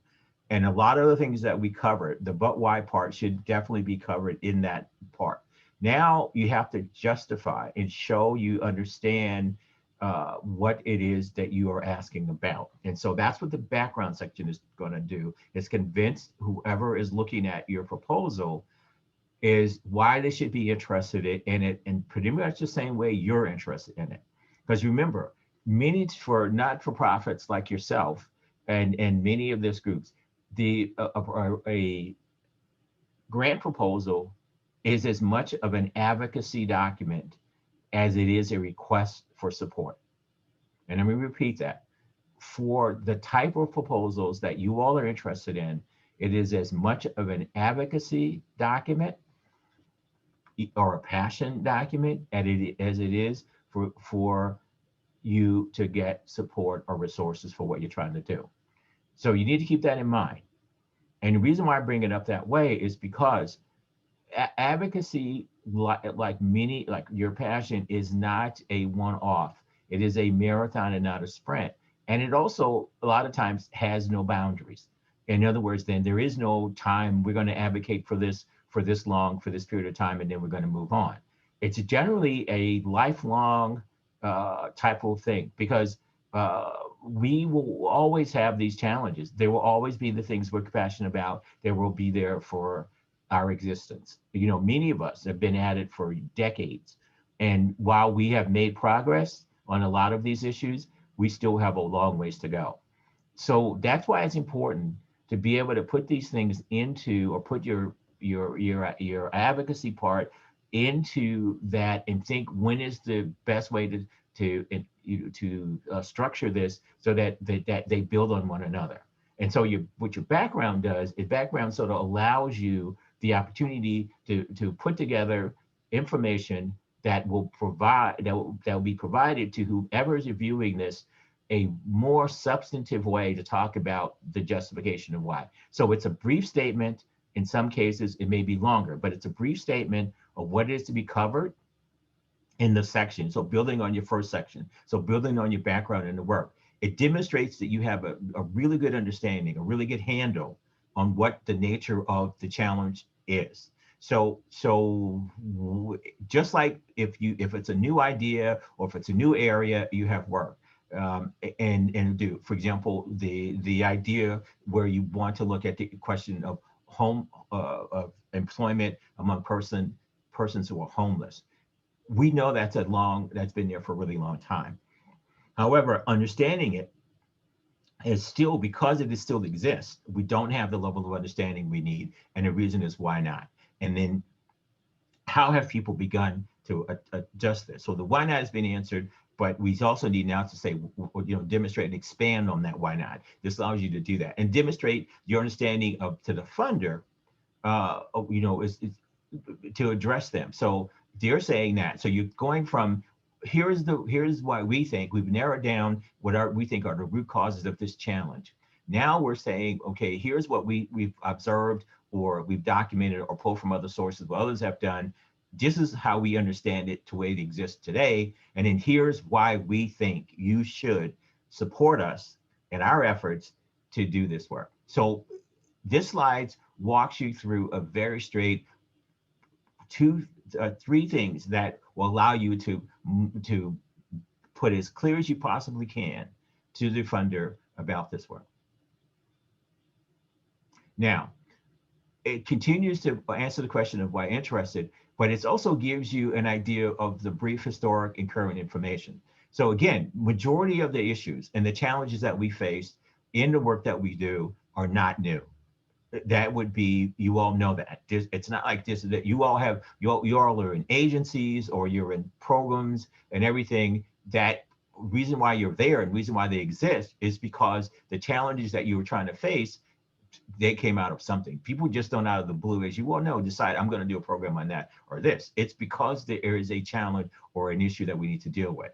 So your understanding of the historical elements of this and the current information that is there, what is the reason for this? Why does it exist? And a discussion of the evidence linked to your rationale or how you see this is. So going back to the previous slide, and this section that demonstrates your understanding to the funder, well, now the question is, you're going to say, why do we think this should be funded? And a clear understanding of who it is that you're focusing on. Is it individuals? Is it groups? Is it agencies? You know, who are the, what is the population that you're trying to focus on and be able to define that? And so you should acquaint you reviewers and do this. Make the assumption, it's very critical. Every other grant writer and everybody who was you just dealt with in the breakout groups will tell you this one thing. While the agency itself, in the FOA, RFP, RFA will say, we want you to write a proposal that covers this particular issue or problem. Yes, that's what they're doing. But that does not mean, particularly if they themselves as administrators are handing off the review to someone else, that those reviewers have the level of depth of understanding and advocacy and passion for what it is that you do.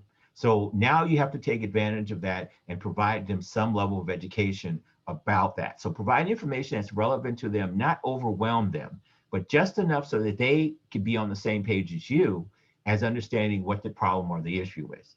That is critically important. And this is what your background does. So, and then talk to them. This is what we have done. This is what our colleagues have done. This is the evidence that we bring to the table, the why, the for what purpose, and for what results. And then these are the questions that are outstanding, the ones that we've addressed, the one that needs to be addressed. Here's the information, the data that we've used to gather this information and been developed. These are the ways that people have tried these programs out. They worked, how they've not worked, how they've been tested and not worked, how they put things together and had to leave because they've run out of personnel and funding and that sort of thing.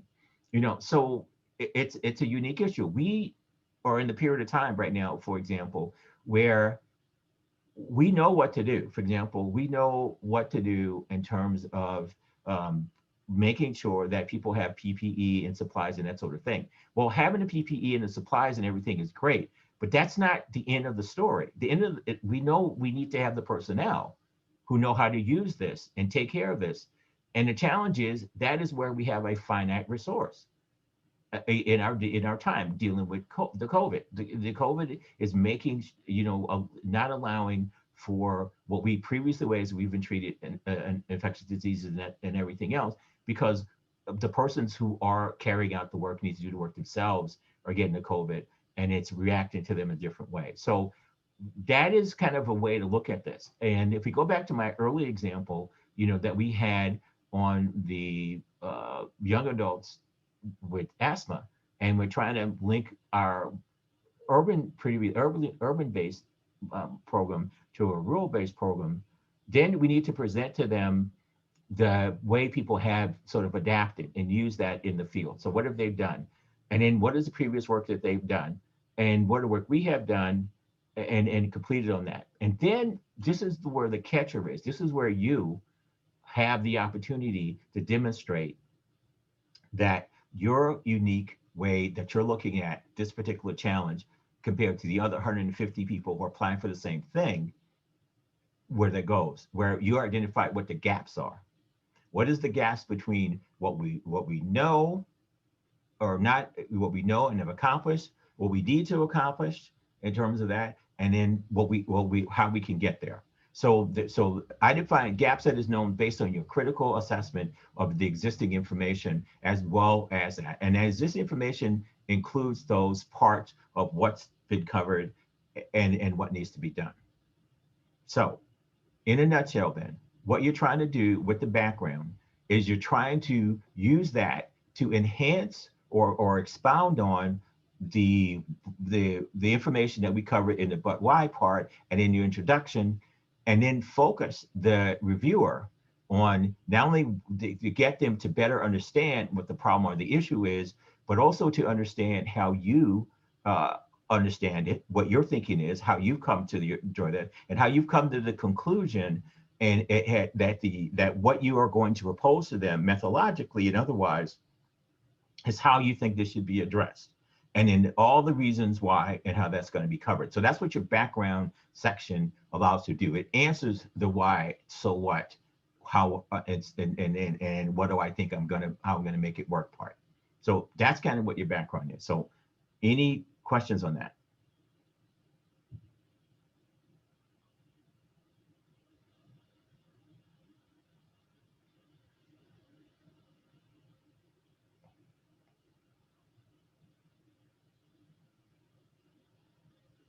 I don't have the chat, so if someone has asked me a question in the chat, it's not showing up on my part. So if you can just ask the question.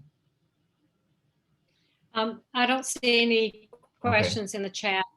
Okay, all right. Okay, so we'll move forward then. So methods. So the next section that's in any proposal is the how-to part, is that. And so methods covered in most proposals. So this has to do with your project design and your methodology. So what is your methods? Your methods is your project design. It's how you propose to address the challenge. So you've done your work. You've said, this is the issue or the problem we have. Here's what it is, how we've defined it, how we think it affects the population we want, so on and so forth. And then the background in terms of justifying it and show you have a really good working knowledge of how this works. Because on that part, now what you want to be able to do is talk about how you're going to go about making it work. So generally in a project design, there is a page limit. Every RFA, RFP, FOA guidance will tell you how many pages you have to put this together. Structurally, what it is an overview of how you're going to carry it out, so your steps. And then the monitoring, evaluation, monitoring part, evaluation, design, whatever you're going to do. And just as a reminder, monitoring and evaluation are not the same thing. Okay, and we're going to go over that briefly, but I just want to remind you of this. A lot of times you have to be very careful when you put that into a proposal, because you may be using the word evaluation, but what you're actually talking about is monitoring. And I'll go over that a little bit later as why, but just keep that in the back of your head. The major piece, another part of this, so one element or 1/3 of the design section is a description of what it is you hope to employ to accomplish the aims, the purpose, and answer your question. Those are your action steps. So in your design, you have a set of aims. We're going to do 1, 2, and 3. And you're going to link what you're going to do, your aims, to the reasons you're doing it. And then you're going to say, here's what we're going to address. So you have your aims. Then you said, based on the aims, each aim the reason why we have it is this, and these are the questions. So if you have 3 aims, you will have an aim, a purpose, and then a question or more of what you hope to accomplish. An aim that goes with a purpose, that goes with questions. And you're going to do that 3 times if you have 3 aims, 2 times, 2 aims, and so forth. It's so critical that you keep that structure in mind, because many times it's very easy to just have aims and then just go on and then miss your questions, miss your specific, and run out of space. Because you have only so much space to put this information in, and you've got to make sure that you're very critically focused on what it is you want to say and do. And then the detailed discussion of the way in which the results can be collected, analyzed, and interpreted. We're going to talk about that a little bit later. So for the moment, for the later part, we're going to go over monitoring evaluation, but we're going to talk a little bit about the methods that are generally covered here. Okay, so let's start with this. So your general section, now you may decide on this one. Sometimes people have what they consider to be goals and objectives as opposed to aims. So that's perfectly fine. Whatever way you want to do that. It could be goals and objectives and aims. Aims are generally broad, like goals. They're very broad, They're not necessarily measurable, but they are very specific to what it is you're trying to do. The questions are the things that you want to know about. And so you state them in a way. So for each aim and question, the things you need to be able to describe as well is the monitoring and or evaluation design and the detail you want to give for that. And I'll show you that, how to put that together in a minute. How information you're going to collect. And I use the word data to describe both qualitative, quantitative, and other types of information that you have, how you're going to analyze that, how you're going to interpret that. In other words, then collecting the information about the service delivery you're going to have. So if it's making sure that persons or have transportation to and access to services for asthma, whether you're collecting in the clinic, the mobile van, or whatever you're collecting it, how you're going to determine, analyze the information. In other words, how do you know that what you intended to do is happening, or if there's a change going on and so forth, and how do you make sense of it in order to do this? For the most part, every RFA, FOA, RFP asks you for a report. That report itself may be a quarterly report, a biannual report, or an annual report, but they're all going to ask you for that. And in that report, you're going to have to cover, go over your aims, questions, goals, objectives, and so forth. And then you're going to talk about how information is good. It's not just enough in your assessment to just say, we collected so many people, provided so many services, that sort of thing. It may be, I'll take it back, it may be that that's adequate for a funder and that's all they want. However, if you are thinking you want to carry this opportunity forward and do more work with it, it's my strong recommendation is that you really do put in place a real monitoring and or evaluation approach, because that would then allow you to make real good sense of this. Plus, it will inform your practice approach, your practice evidence approach and the work you do, and it will provide more substantive information to your funder.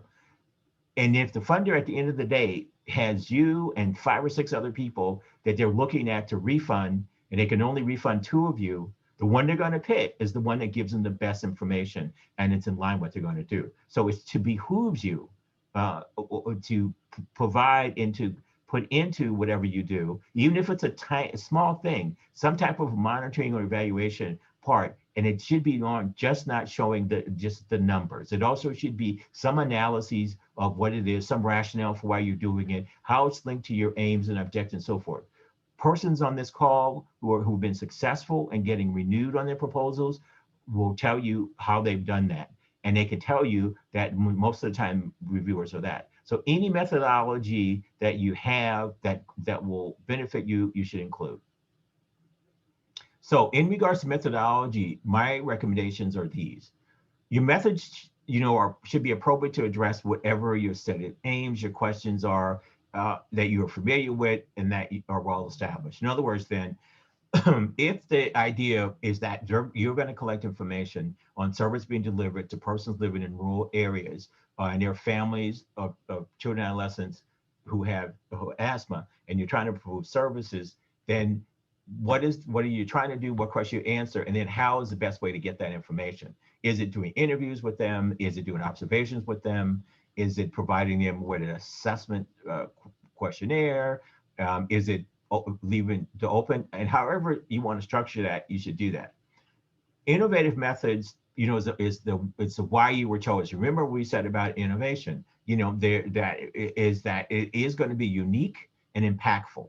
So on that one, and the other part of being innovative is going to also allow in such a way that information itself is pretty straightforward and collected in a straightforward way and can be used. And then it allows you to do this, demonstrate why you chose it. It provides a level of justification. And innovative methods also allows you to prove the work you're going to do, and it addresses the different challenges.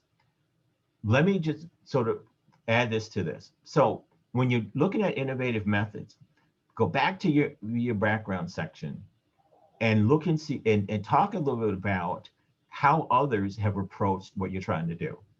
So in this case, how successful and then how have they been successful in reaching out to persons in rural areas to better serve children and adolescents with asthma, particularly those that have been hard to reach and those that are suffering from so other multiple challenges related to social determinants and or other types of socioeconomic issues like poverty, or when you have challenges related to the actual caregivers or providers themselves, or person providers themselves. They may have other types of issues they're dealing with, like mental health issues, like addictive issues, or housing, and and so forth. So how have people dealt with those? And what does it look like? Innovation also, remember, is impactful. So that means that understanding your population and the challenges that they face, because it's those challenges as part of what you're trying to do that's going to influence your ability to carry out the work that you're trying to do. So keep that in mind. And so that will also allow you to avoid technical issues. And technical issues are like the logistical things that cannot be done. So yes, you have a mobile van. Yes, you have providers who can do that work, but the mobile van is not going to do any good if the persons, that you're trying to reach themselves, cannot have any access to something like that. How do you make the mobile van available to them? It's not simply driving up, that you can't drive up to every house that there is. You got to figure out other ways to make that work. So anyway, that's another element of that for everybody to keep in mind. And then innovative methods are very critical in describing why these new methods are advantageous over and above what has been done before. If the way that others have predominantly reached hard to reach population is providing a way or a program that is designed to serve them, but it's in a place that they may have accessible to, or they cannot reach one way, shape, or form, either in person, via mobile van, via telemedicine, then what is your innovative approach to make sure that that actually occurs? So the use then of these one should change that. Understand methods while avoiding those problems and the work itself. So subsequent to aim and questions, discuss the challenges that you have. So in every proposal, there is no such thing as a perfect proposal, and you should not strive to do that. Our rule of thumb is that if 90% of it works really well, then you're good to go. And know that you're always going to have these limitations. Every reviewer that knows that there is no such thing as a perfect proposal. They know that there are going to be challenges. The idea is to, and we suggest to people all the time, reviewers and funders will have questions about what you send to them. The idea is not to give them a reason to have a lot of questions. The idea is to give them reasons to have few questions. So that's it. So the point of it here is that reach out to your colleagues, reach out to other people, and have them critically read what it is you're trying to do and or discuss it. If you can't get them to read it, then go over it with them in some way, shape, or form. Just know things. I understand that in some situations there is this last minute thing that happens. I would suggest be anticipatory, right? Get as much of your proposal together as you possibly can to give yourself a day or two before the deadline happens to at least review it and happen. Try to put yourself on a timeline, and I'll show you that probably on Friday. That gives you this leeway to be anticipatory. Do not, and I'll say this 50 million times, wait until the last minute to put your final touches on your proposal. Try to do the final touches. Give yourself a couple of days to do this. And this is true not only just because it's really helpful to get the feedback. The practical times is that if you submit a proposal and you submit it electronically, like most are done these days, do I have to say that stuff doesn't work? And how when you want a machine to work, it just does not work? I don't think I have to say that. You all know that. You run into it. And so, just be anticipatory on that part. Okay, and then also do that. But it helps that way, but it also helps you to understand that. So provide a tentative sequence or time frame on this one, and I'll talk about that later. But the other part is be really clear about what you want to accomplish and then what you want to try to do for each period of time that you're going to do this. So any procedures, situations, or materials that you think is going to be a challenge to you getting your work done, really talk about that and how you're going to do that. So now you just say, we anticipate this challenge, but here's how we're going to do the challenge. Some RFAs and RFPs ask you to do just that. They will say, tell us what your limitations are, what it is, and then tell us how you're going to address these.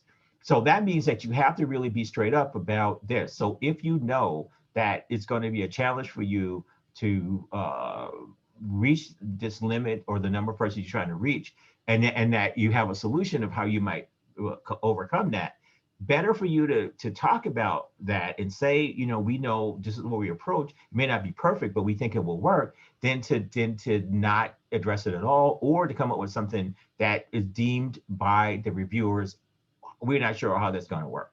So again, rule of thumb, you want to provide them with a reason to have few questions that they're asking than a lot of questions that they're asking.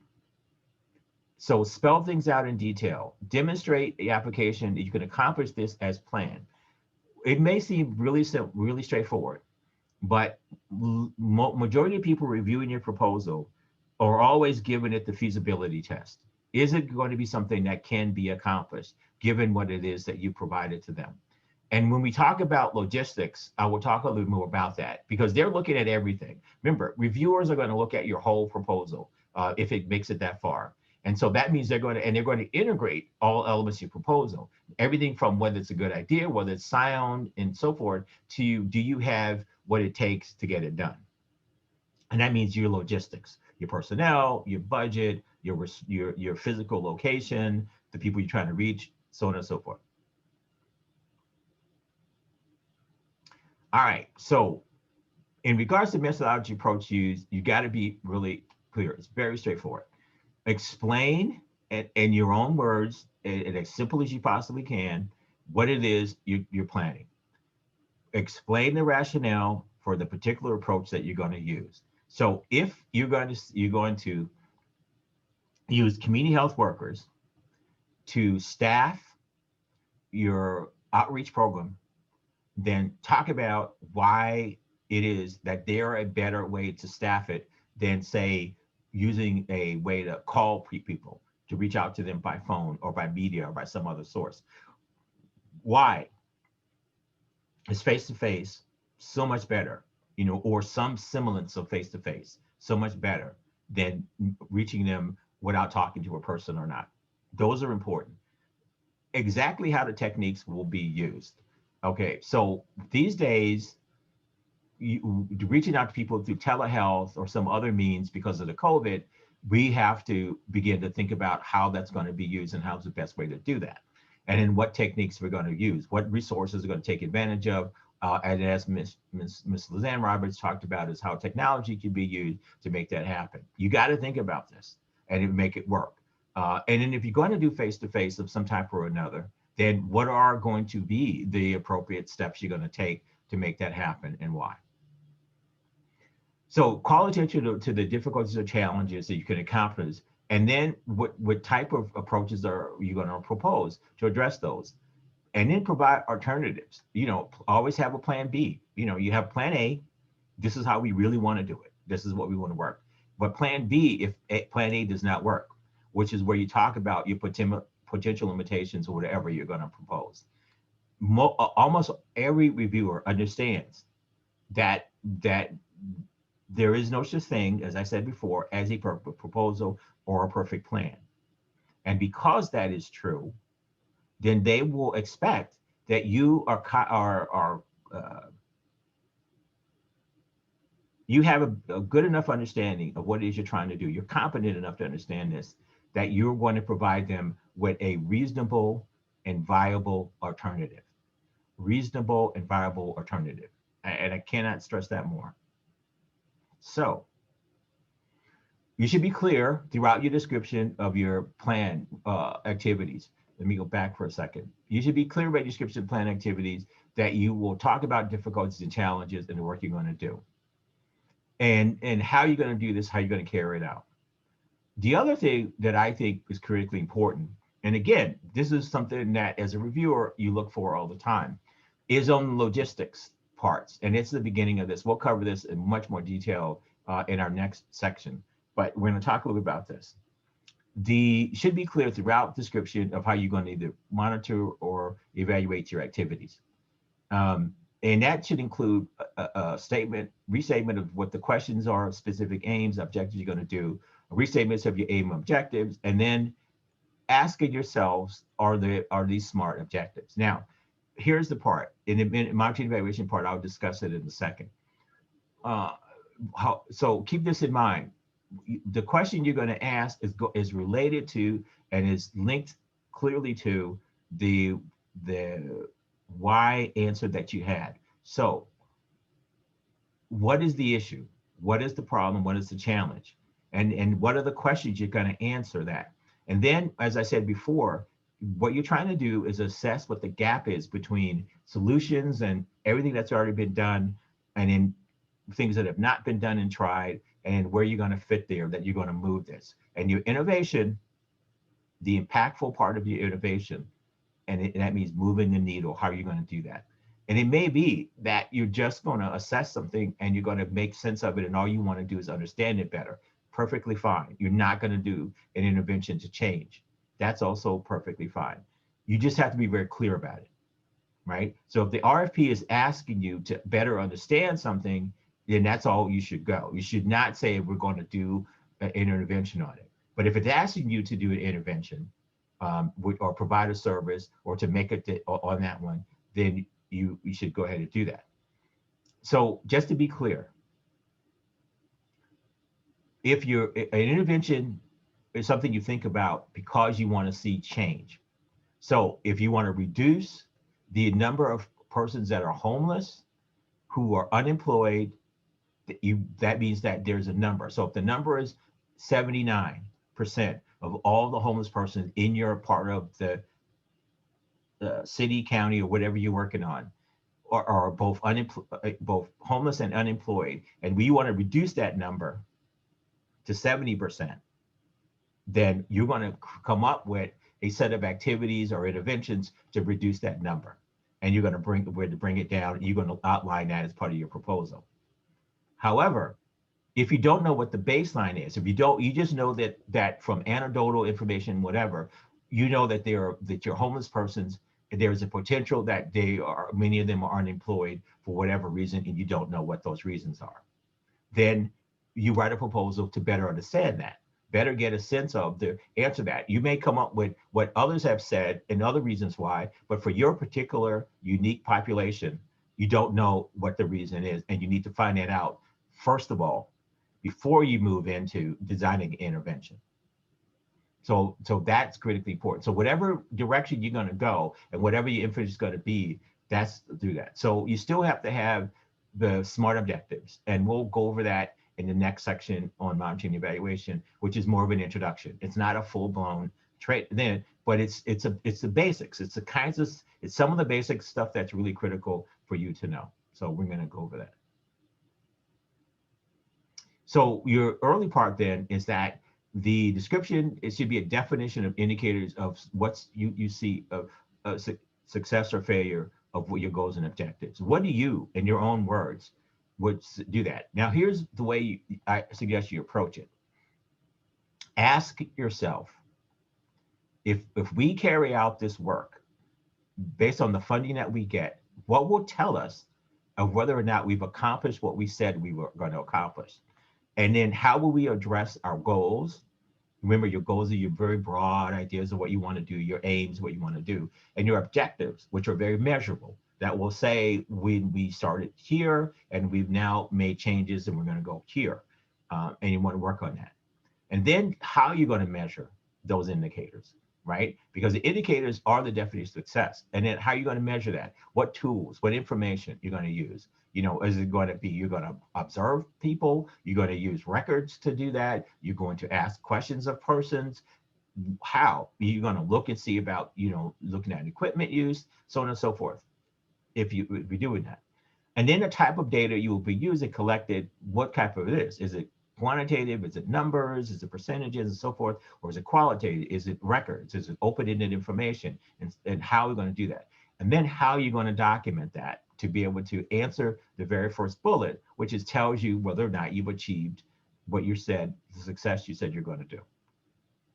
So this description should include how you collected information, how you're going to analyze it. And remember, we went over this earlier in the beginning of this section. By whom and what makes you and them qualified. That's the other bit when I talk about logistics. You are going to be asked, not in every type. This is a distinction here, and I want to make this clear. Not every RFA, RFP, or FOA is going to ask you this, but most will. Is what qualifies the individuals you've identified to do certain work and activities on your proposal, what gives them the qualifications to be able to do that work, and then why, and what you're going to justify. So they will ask you for a resume, maybe. They'll ask you for a description of their history of experience and so forth.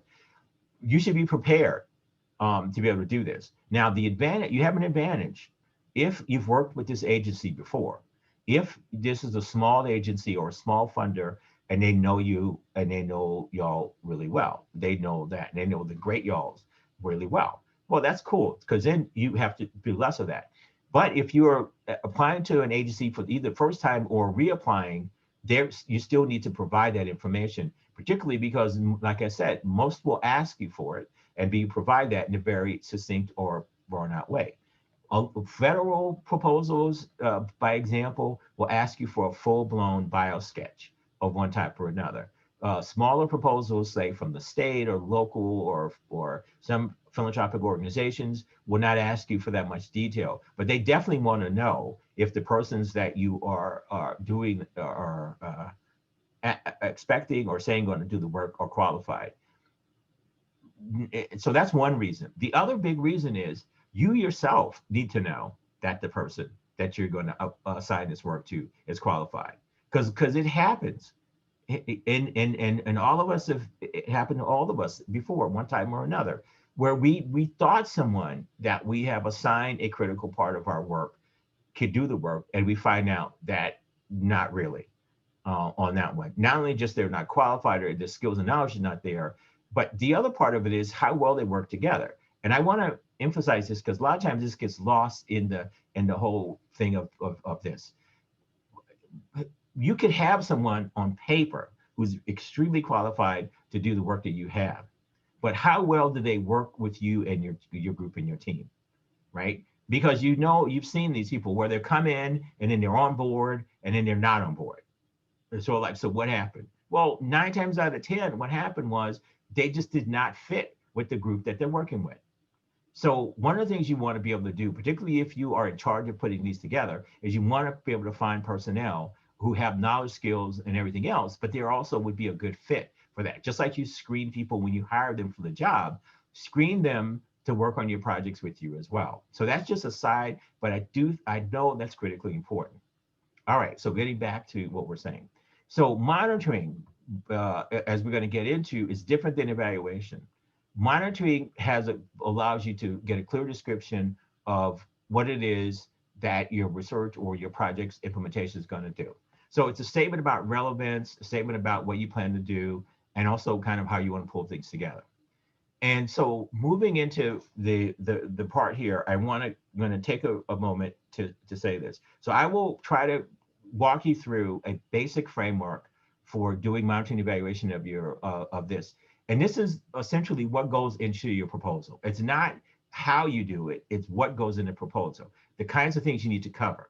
And the reason why I say this is because many assessors of your application are going to look for certain types of information to demonstrate how you're going to do the work. Think of it this way. When you all who are in charge of putting jobs out, you usually give a list of the expectations, qualifications for the job. You've done that part. That usually comes there. But then you describe what is expected, of the person to do there. If they had this job, then if they're a community health workers will expected to know this, demonstrate that, follow through with this and so forth. Or if you are describing a program and there's expectations of what this program should look like. If it's a program that is designed to address homelessness, there are certain expectations of what components or what key activities or key elements of what a good program that is designed to address issues related to homeless should look like. If it's a service delivery program for adolescents, youth and adolescents with asthma, there is a key set of what to be expected personnel wise, activity wise, and that sort of thing, which is the basics. And then on top of that is what you're going to do, whatever. But you need to have the basics. You need to have the common understanding of what this program should look like, what elements should be there before you even think about how you're going to do innovation and change and that sort of thing. So what I'm going to talk to you about in terms of a framework is a partial give you of what would be expected if someone picked up your proposal and said, oh, okay, now they have a monitoring evaluation section. Let's see if they have covered the bases and the basics. Okay, so that's where we're going. I'll pause for a moment to see if there's any questions for what I've covered up to this point.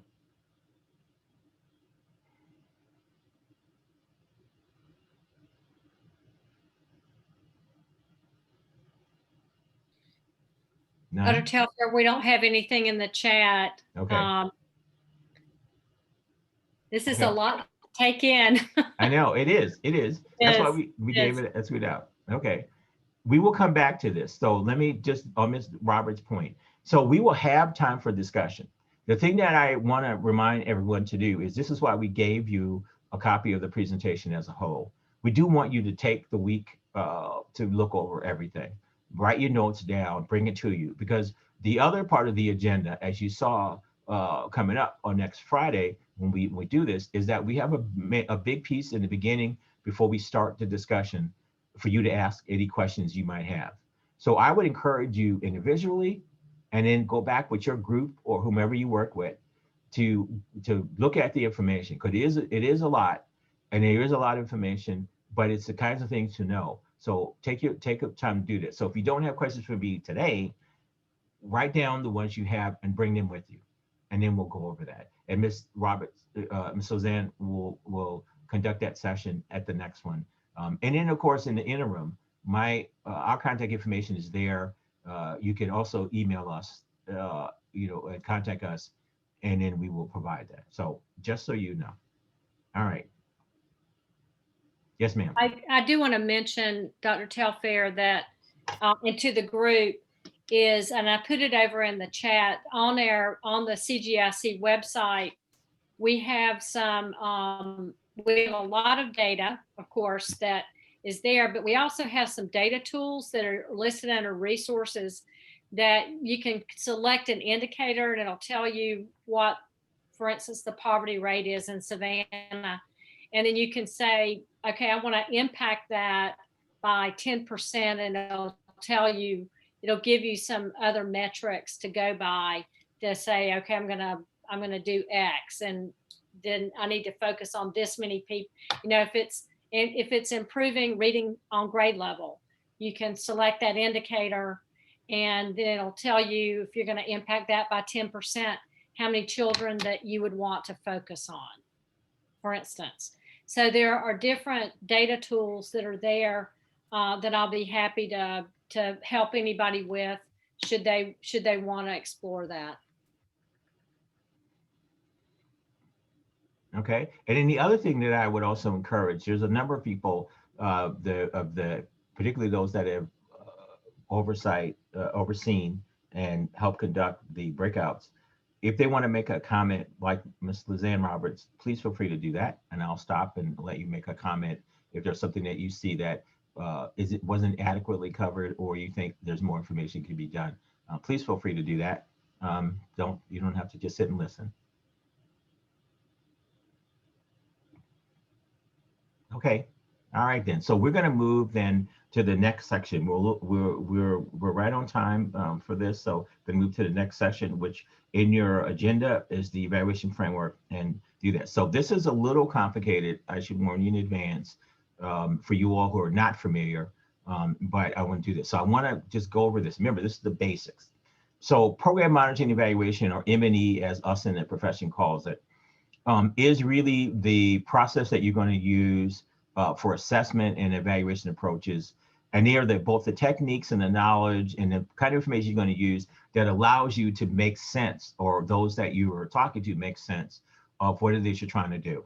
It provides you this, it makes sense of the data you're going to use. It makes sense of the actual program that you're carrying out, the activities, the program you're going to carry out. And then what do you do this? It also includes a way that you could do lessons learned.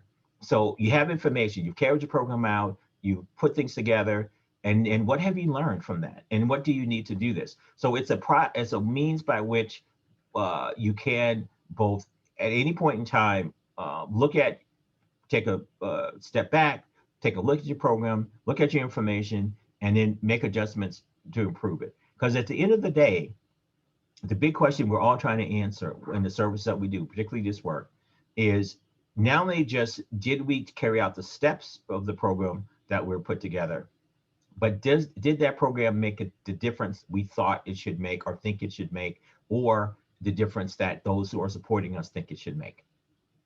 And is your idea being carried out? So that's the big advantage of having a built-in monitoring evaluation program. So why evaluate? Well, there's things. It makes sure that you've achieved the maximum effectiveness that you possibly can. It helps you to improve your program. Taking a step back, looking at your program, how it's functioning, and the work that's being done. One of the big things of us who've worked in this a long time, we could tell you this, is a lot of times we keep piling on and piling on and piling on activities or services, that sort of thing. So you have a really broad program. And the program itself in general, if the program is to serve a certain population and to help them to do better in terms of healthcare.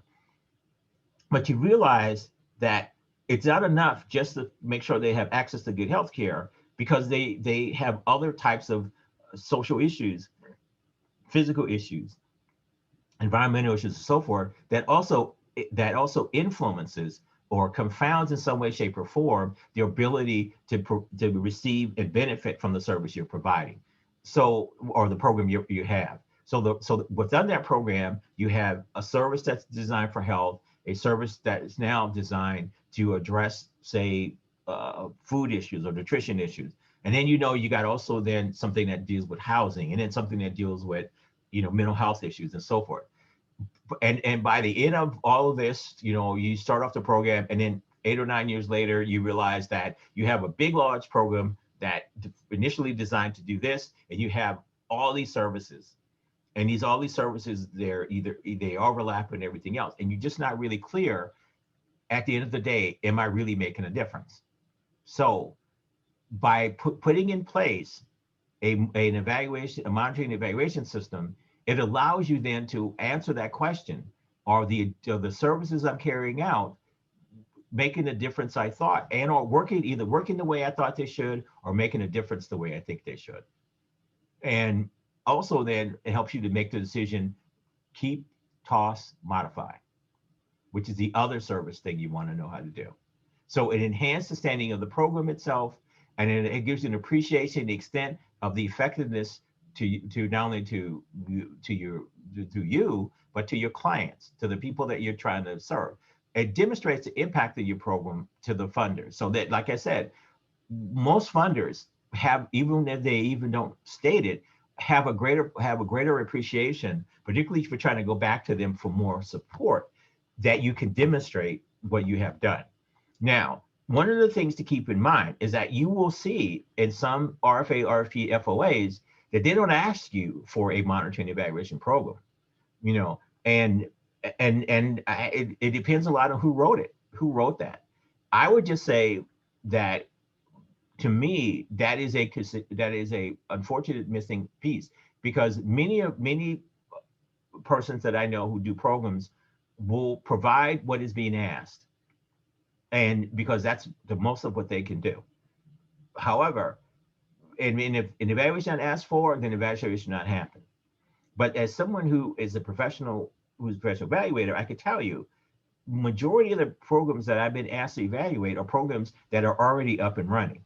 That when they put the program together, no one thought about data and evaluation as something they need to track in a real substantive way, and or they did not think about how we're going to make this work. They may thought, yeah, we got to collect data because we need to keep track of like the univariate stuff, like how many services we provide and so on and so forth. Well, those are all good, but those that only tells you a basic idea of how many people you serve and that sort of thing. It doesn't really tell you. Ask the substantive question, the one you really want to know is, is this making a difference? And it can provide information where we can make change. Do we have evidence for the change to help us perpetuate or to keep the program going or to make a change? So that's the other parts. And that's why it influences you as a decision maker.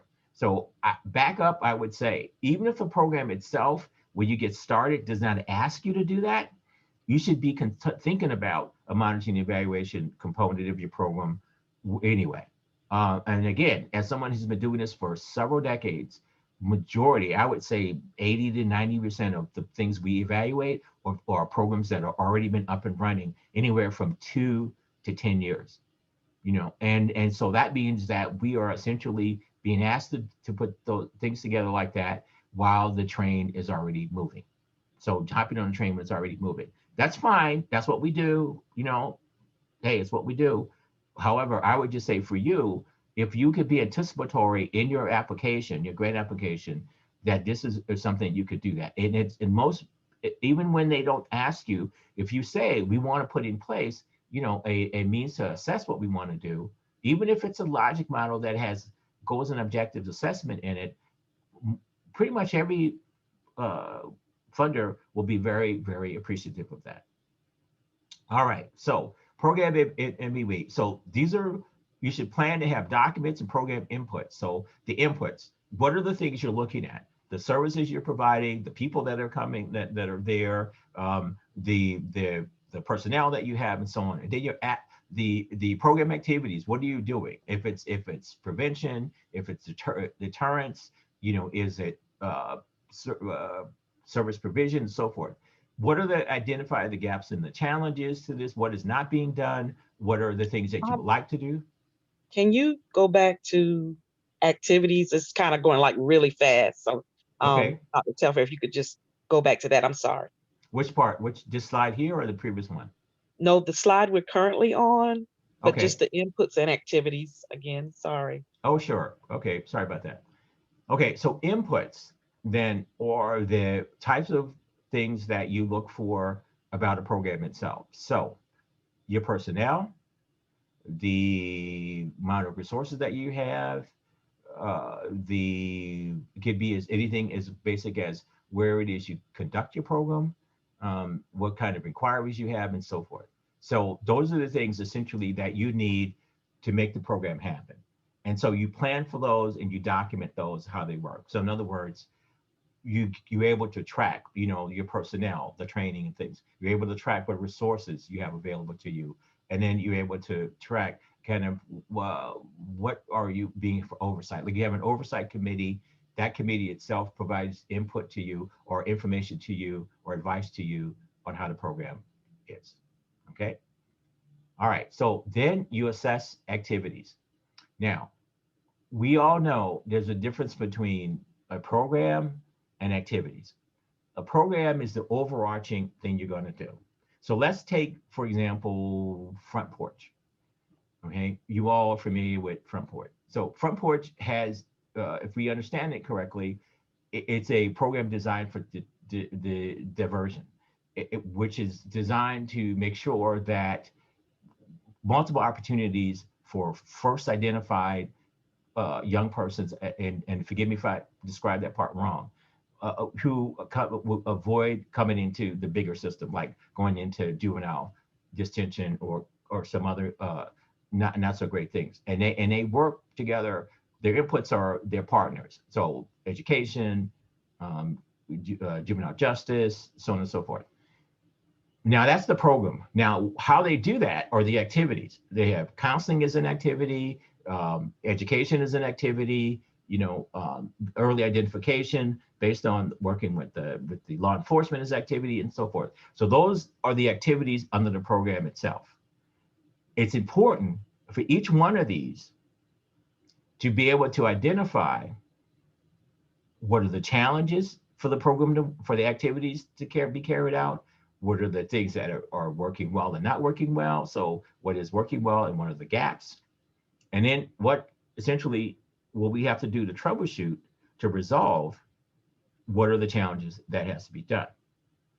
All of those require you to have some understanding of that. So that's where the data part comes in, because you do have tracking data related to each of those activities. And I'm sure there's more activities that Front Porch does. I'm just giving you an example of those things. So they have to collect the data, and then they have to report back some way, shape, or form in how the data is being collected, analyzed, interpreted, and so forth, in order for the program to be kept going. So they're going to report to their advisors, to their funders, to their partners, and so forth. All right, so I don't know if I answered that question to I don't CG. Yes, thank you very much for the clarification. That really helped. Thank you. Okay, all right. Any other questions before I go on? Okay. All right, so thank you for that, because you got me to use a concrete example there. All right then, so what does it look like? So here's another way. So one of the things that I always say to people, and I learned this ages ago from mentors of mine, if you can draw it, you can understand it. And so one of the things that we have so in your proposals for your grant, even if they do not ask you for an evaluation, least what you can do is some modified version of a monitoring and evaluation process. So this is a framework that is there. And the references are at the end of the part of this presentation. So the first thing you want to do in your thing is identify what your needs are, why it exists. And that you've already done, because you've already said, if you have an existing program, you've already convinced people why this program exists. You know, if you go back to Front Porch, you already have what the needs are for that. You've already said that. You already document the context in terms of who you're going to serve, who's going to be involved, what you expect to happen, and then what your resources are, who are going to be your partners, who do you need to do this? You know, law enforcement, education, social services, and so forth. And then what are your strategies? You know, so how are you going to go ahead and do this? And so that means that all the work that everyone done to really put this in place, now you have that. So that's your framework. And so all of those things need to be looked at continuously. And I would add that you also look at both needs and assets. And assets are the things you already have in place. So an asset in those situations could be, you do have people working together. That's an asset. You have a place that's central to whatever the environment where your population can access that. You have people that have agreed to provide you with support services and so forth. So those are assets. And so not only just what the need is, but what it is you could do. And an asset is what you also talk about when you go back and you are convincing those who you want to support you as to what you can do and what you have available to enhance that. And let me just make a point here. And I know this is going back a little bit further, so forgive me of being tangential. One of the things that you really have to keep in mind is that when you apply for grant funds, the grant funds are not, you're going to say this, they're not going to provide 100% of what you actually need support-wise to get done what you need to get done. Okay, they're designed to provide you with a substantive amount in some way, shape, or form to enhance what you're going to do. So that means you have to do this. Sort of like, you know, the biblical loaves and fishes, right? You know, and so you have that. You have the amount to do that, it works out. So they're not going to be 100%. They will be, depending on how much what you go for, whatever, could be substantive. Don't get me wrong. They could be a really good amount of resources, but no grant funder is expected that their funds are going to provide you with 100% what you need for the program. They don't tell you that, but that is something that's discussed all the time, no matter where you get it from. And a good grant writer knows that. And so what you want to be able to do is hedge you things. Now, some agencies, if you know them by reputation, will list in their RFA, RFP, FOA, they ask you to do more than what they provide you resources for. And you all are accustomed to that. You know that. If the health services, resource administration, HRSA, is notorious for that. They'll give you this really long list of things they want you to do, and they'll give you enough money to do about 3/4 of what's on the list.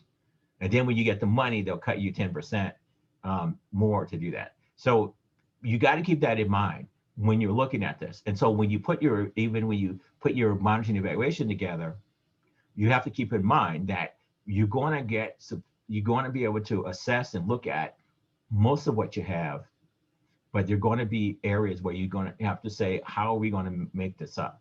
And so majority of the funding you're going to get from your evaluation is a combination of what your funder is going to give you and then what you bring to the table. So, and that's people who go and get refunded for activities know that that's generally the case. And most of you, particularly if you run an agency, you have a diverse portfolio. You're not funded from a single source.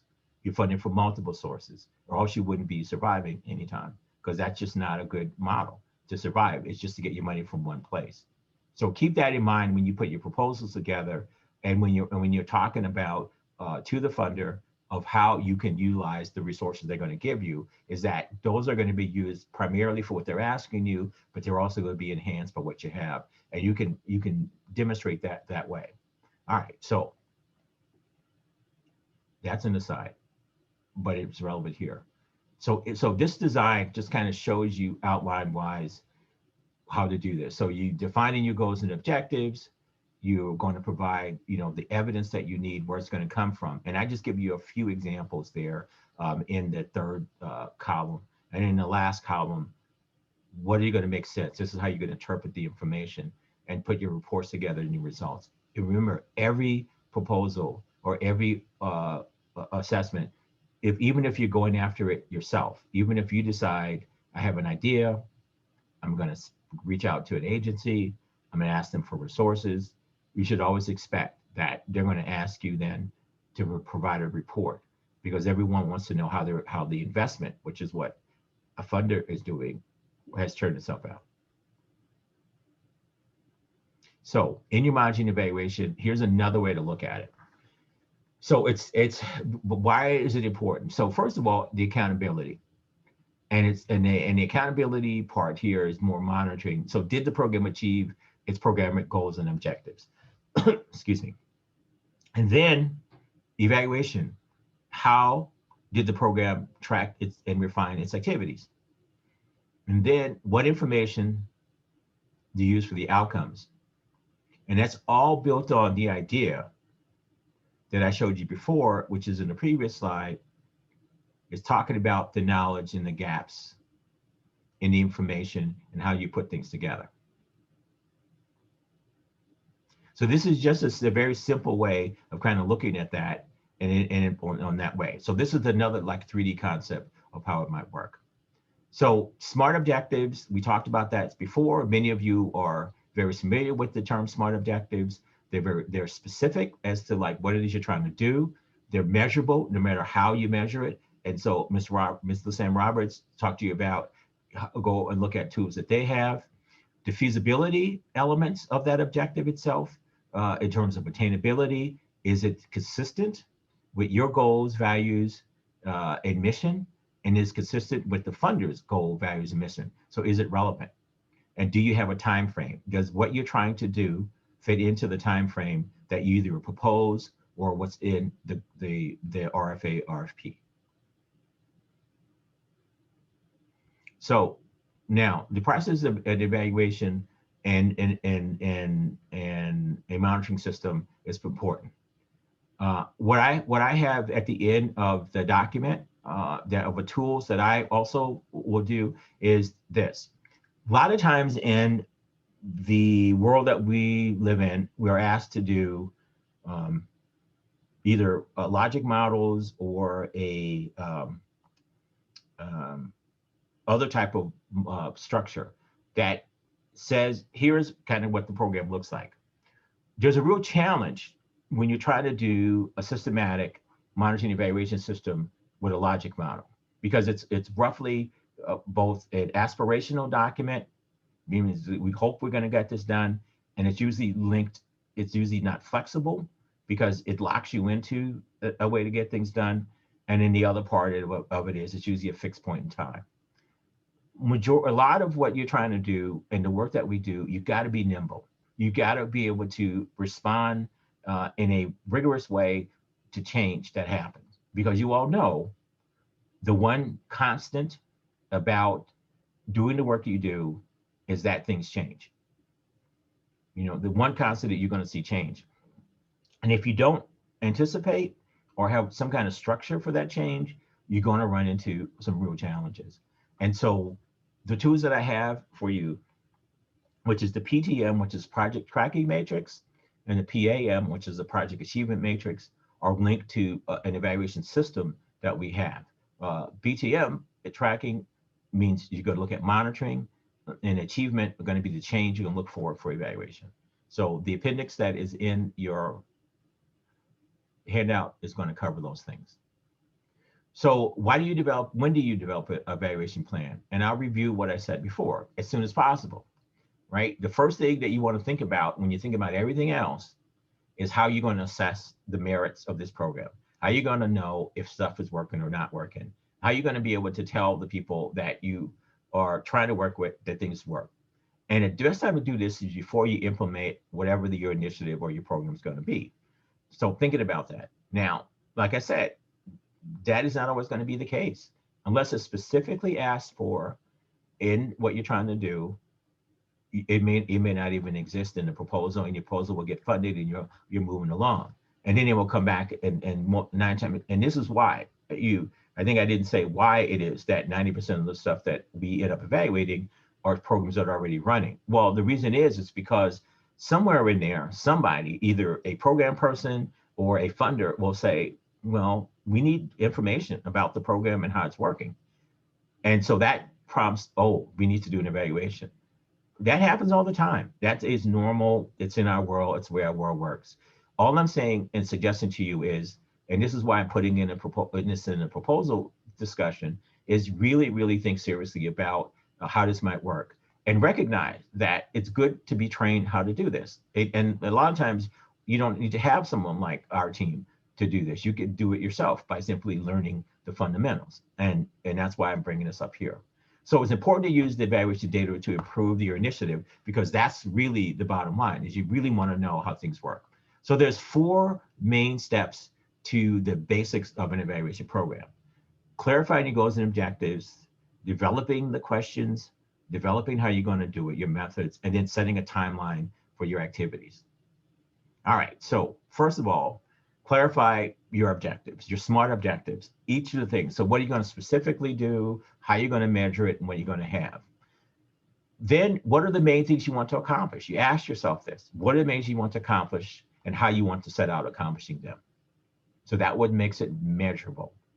And then clarify specifically, what are the things you will do for the program to be evaluated and how you want to make that work. And then one way to do this is to make a table of the program components and elements. And that's what the 2 things that I showed you earlier are. The PAM and the PTM are. Those are program elements, but they're set up in a slightly different way. And we'll go over that, maybe not today, but Friday. So developing your questions that you want to assess. So what are the questions you're looking at? Well, if it's an intervention, so the monitoring is designed to help you to answer a very basic question. Is the program working the way I think it should work? Evaluation asks 2 questions. Is the program working the way I think it should work? And is it making a difference? So when you put evaluation questions together, you're trying to look at both. You're trying to say, is it being implemented the way I want it to be? And is it obtaining the outcomes or the measures based on that event, on the objectives that I have. Is it having an impact on the participants and an impact on the community? And impact is different than outcomes. Outcomes are more short-term achievements. Impact are long-term achievements. And most of the programs that you all are working in, because these are not one-off programs, you're thinking multiple years, then impact is something you measure that way, which is why I have that in these sort of four major components for your evaluation. And particularly if it's an intervention, you want to know that. So you start paying attention from the very start. You do these other elements that you have in terms of the approach you have. You provide feedback, on this one. So periodic feedback allows you to look at the programs. Now, I don't expect on this training that you all remember all of this. This is just to give you an overview, and we'll talk more about it. But there are certain elements that I think you should remember is when to start up an evaluation, monitoring evaluation program, and when to end it. And the ending of it is going to be really up to you. So it's after the end of a project, if that's your call, or during or at the end of a segment of a project. So quarterly time frame, biannual time frame, annual time frame. It's usually done, the first part of an evaluation is done when a report is due. And those parts are usually due annually or biannually. And then any assessment results you have that are viable, which means that's what you report to your advisory committees, that's what you report to your funders if they happen to ask, and that's what you report to yourself when you're trying to make a decision, should we continue this activity or not? So if you're trying to make that decision, you also try to address this part, staff and stakeholders. Stakeholders, of course, include your funder, but they also include your clients, other persons who have that. Stakeholders, by definition, as we know, means anybody that has any kind of substantive engagement or substantive input or affected in some way, shape, or form by the performance of the program overall or the activities. So that's a big group, but it's something people to remember in mind. And then the outcome of your key participants are you seeing the changes you expect you would see for that. So for clinical programs, if there's any kind of future work you're going to do, you need to do that. There was a discussion about tools, but the idea is to be able to write those tools up, and then the other ways you could put those together are reports, technical reports, papers, and in development of tools. So for example, one of the things that happens a lot in programs is that you will start off with a best practice, a promising practice tool that you will convince other people to use. And based on what feedback they give you, what works and what doesn't work, and then you do tool refinement. That is particularly when you have a large consortium, like the consortium that is headed by Ms. Roberts and her team. You refine tools. Tools are there, but they're also designed to be reviewed and to see how they work, because most of the time when they're applied, it's not the population, because they're human beings, they change. So that means that they're just not going to be they're going to be evolution over time. So there's not homogeneity, there's heterogeneity, and so that means there's going to be diversity there. And as that diversity increases, the adjustments to those tools need to be done. So that part. Also, just being able to report out your monitoring system in such a way that makes sense.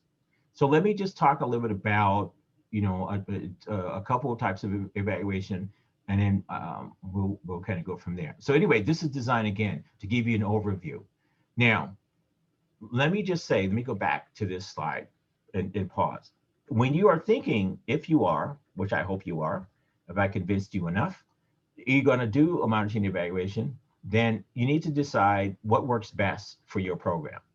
And the works best is what you're going to put into your grant application. Because one of the things that you're going to have to convince your people reviewing this is you did pick the right approach and the basic type of assessment that fits best with what it is you are proposing. Remember, or keep in mind, when you write the introduction, and you write the background and you write the overview of the methods, there should be basically a straight line between the fit with all of those things, from the what you say what your problem and issue is, what you say how you're going to approach it, what you say the background and all the information we gave you there is, and then what it is, how you're going to do your methods and your assessment. They should be able to show that, and there should be very little variation on that. And it's that type of approach and understanding that gets the attention of the reviewers. And one more thing, most applications, as you know, are broken up into sections, and the reviewers are reviewing you section by section and then make an overall assessment. So you could be really strong and significant. You could convince them why your issue and your problem is such of significance and so important it brings tears to their eyes. However, if you then say and you put together and how you're going to carry it out, and it makes little or no sense, or the fit is not there, the handkerchiefs will come out, they wipe their eyes, and they'll get serious again. And that has happened. I literally have seen that, where people have the issue itself is so significant that people are just emotional around it. But then they stop and say, however, I have no idea how these people are going to make this work. And, and that's that in an evaluation. And others who've been on the review committees will tell you very similar stories. So what we want you to do, again, is we want you to put together a proposal where there's few questions, not a lot of questions, and where the wow factor for what you're doing cuts across the whole proposal, not just the fact that you've made a very convincing idea that this is an important issue. So keep that in mind. So that's unfortunately a very sobering thing, because a grant proposal is not just emotional part. There is also these sort of mechanical, technical things that do this. And so just keep that in mind. Remember, there's three things here. One of them is going to be the social components. One of them is going to be the other emotional, technical components. And then others are going to be these like political or regional type components. So those three things overlap when people are looking at this, and they overlap at different levels. The reviewer are going to look at the significance and works and assessment. The funder is going to make the final decision on worthiness of what you're putting together. So please keep that in mind. So I'm just going to give you examples of for your consideration of how you want to do this part. So evaluation, it could be either long-term, which is what process evaluation is, and it provides the tracking, which is the monitoring information. It asks us questions about what your project is in terms of the function, plan, design, and that's your monitoring phase. Then it allows you to assess or measure gaps between what you expect to happen and what you expect to achieve. So mainly it's used to track, refine, and improve. So in other words, then if you have a program that's already up and running and you're trying to get, say, for example, you have the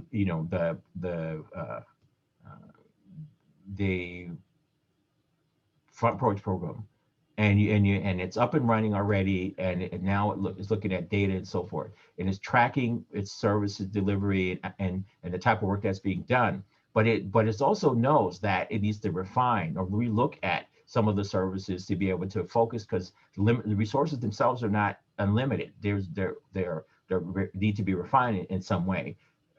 And what is the most impactful and what is not? And then how can they improve that so that they can get the biggest amount of outcome or impact based upon the resources that are actually very limited for time and space and all kinds of other reasons. So they're going to focus mainly on the tracking data that they have, look at that data and then make sense of it and use that to then make decisions about refinement and improvement, right? And it's going to be fairly microscopic. It's going to really look at the nitty-gritty, the day-to-day stuff that's going on.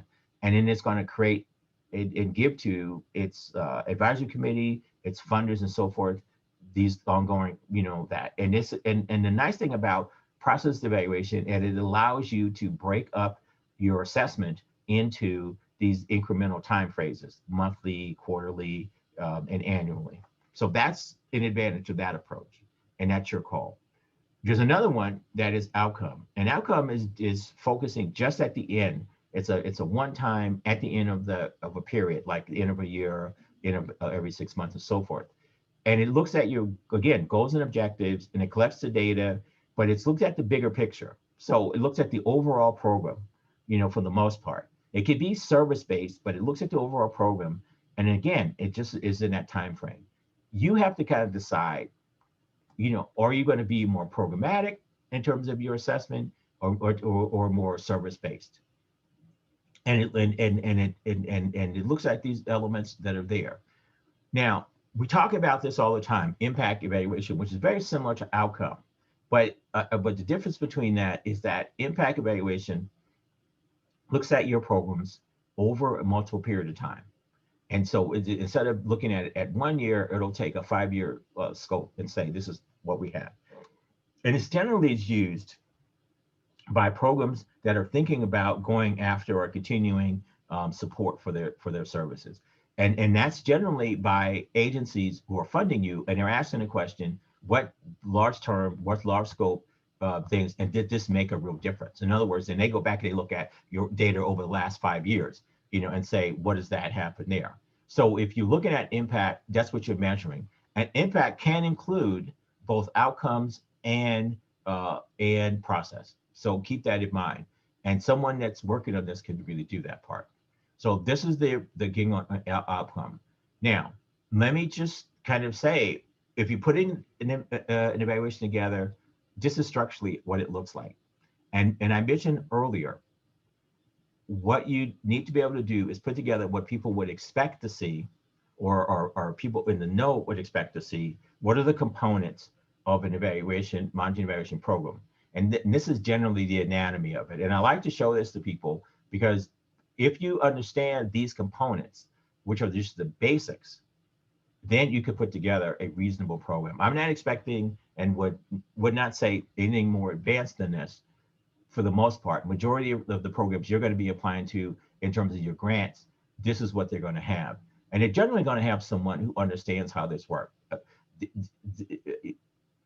Even if you are looking at a foundation, or a philanthropic organization, which are mostly made of business people. Well, this is the framework in which business people also know. They know this very, very well. And so they're going to look at these, and then they're going to, carry this out and look at that as well. So that's the structure of the framework. All right, so this is my little book that I advise you. It's a cheap book. It's an oldie but a goodie. And the reason why it's there, and I use it, I mean, I have a whole lot more to say, as you all know, but I would just say this is literally the one of the best, if not the best, hands-on, literally walk you through step by step of how to teach almost anybody, how to put together an evaluation. And I recommend this all the time for groups, not-for-profits, community-based groups, and agencies and programs. So,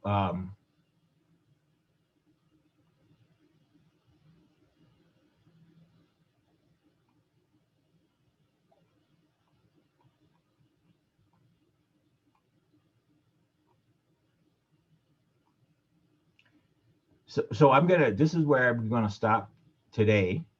I think we have it. I'm not quite sure what my time it is, but this is the time that I have today. The rest of this, I'm going to start off with I've covered some of what I was going to cover, next week, but I'm going to also review that. So what I'm going to do as a review, looking at my notes here, I am going to go back to, so that we can review this again,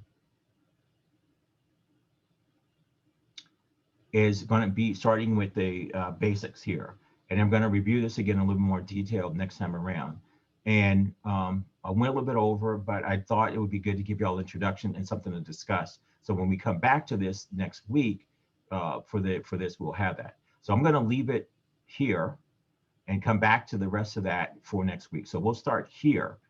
in this board, and I'm going to review this again, talk about it again. But however, I hope to do that with questions in hand from you. So please, go back, look at this information, ask yourself questions about this, and then we will review. So I know we have the time in the Q&A right now, so I'm going to turn it back over to Ms. Roberts, Lizanne, and let's see if we have questions. Thank you, Dr. Telfair. I'm going to just ask everybody to unmute for a second and give him a round of applause. Dr. Telfair, thank you very much. Thank you. Yes, thank you. All right. I hope you all come back next week. Yeah. So Dr. Telfair, we've had a lot of very positive comments from folks. So we can't thank you enough. So I'm going to open it up for questions. I do have one to start off with. Shirley Roberts said, please ask Dr. Telfair to comment on the relative value or risk of applying for funding for a new project or program versus ongoing operations.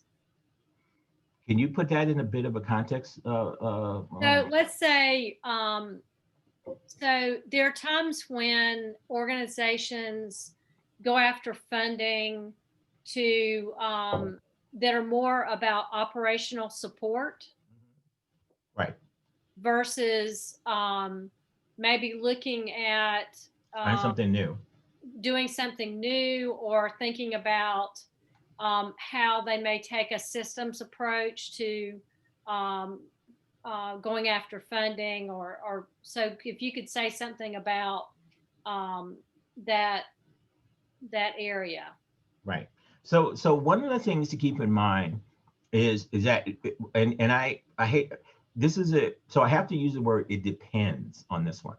All right. So funding agencies themselves have their own particular focus. Going back, what I would say, go back to what we said before in terms of alignment, what there are. The advantage of looking for funding that to support ongoing efforts should be weighed in light of whether or not the support, whether the agency that you're looking at continues to believe that it's an effort they should continue to support. In other words, what their portfolio. Remember, many funding agencies review their portfolio, every 4 to 5 years. And then they make a decision, should we continue to support something like that, or should we shift? So if you're going to an established funder, then one of the things to really look at is, are they really still supporting that? A great example, is Robert Wood Johnson, in terms of that. So the culture of health, you all have seen those before, right? How many years have culture of health been a funding priority for them? Yeah, a really long time. So you could say that if you that, but if you look at funding for culture of health, it's been there a long time, but the focus and the priorities within culture of health have changed.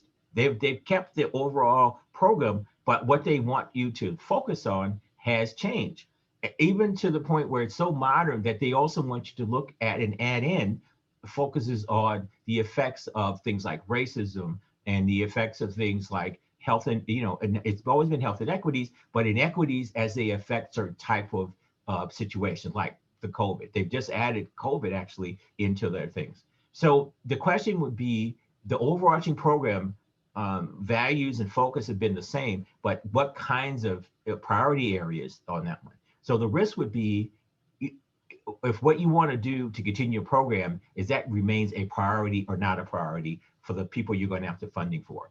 That's your calculus. That's when you make a decision.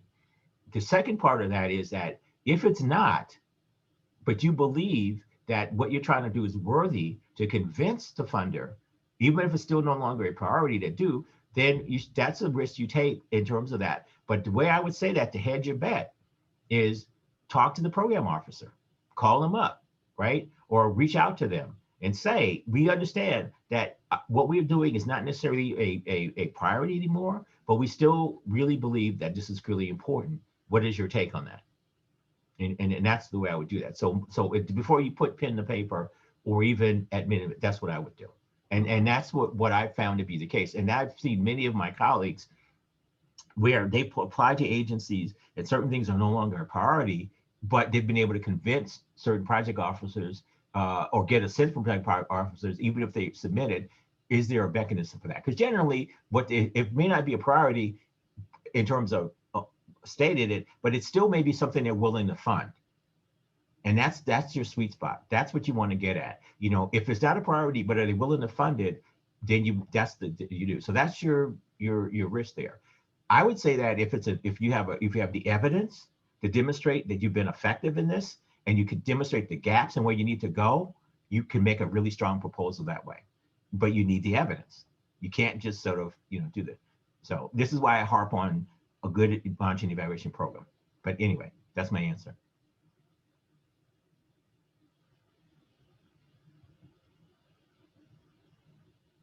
Any other questions for Dr. Telfair, or comments, or?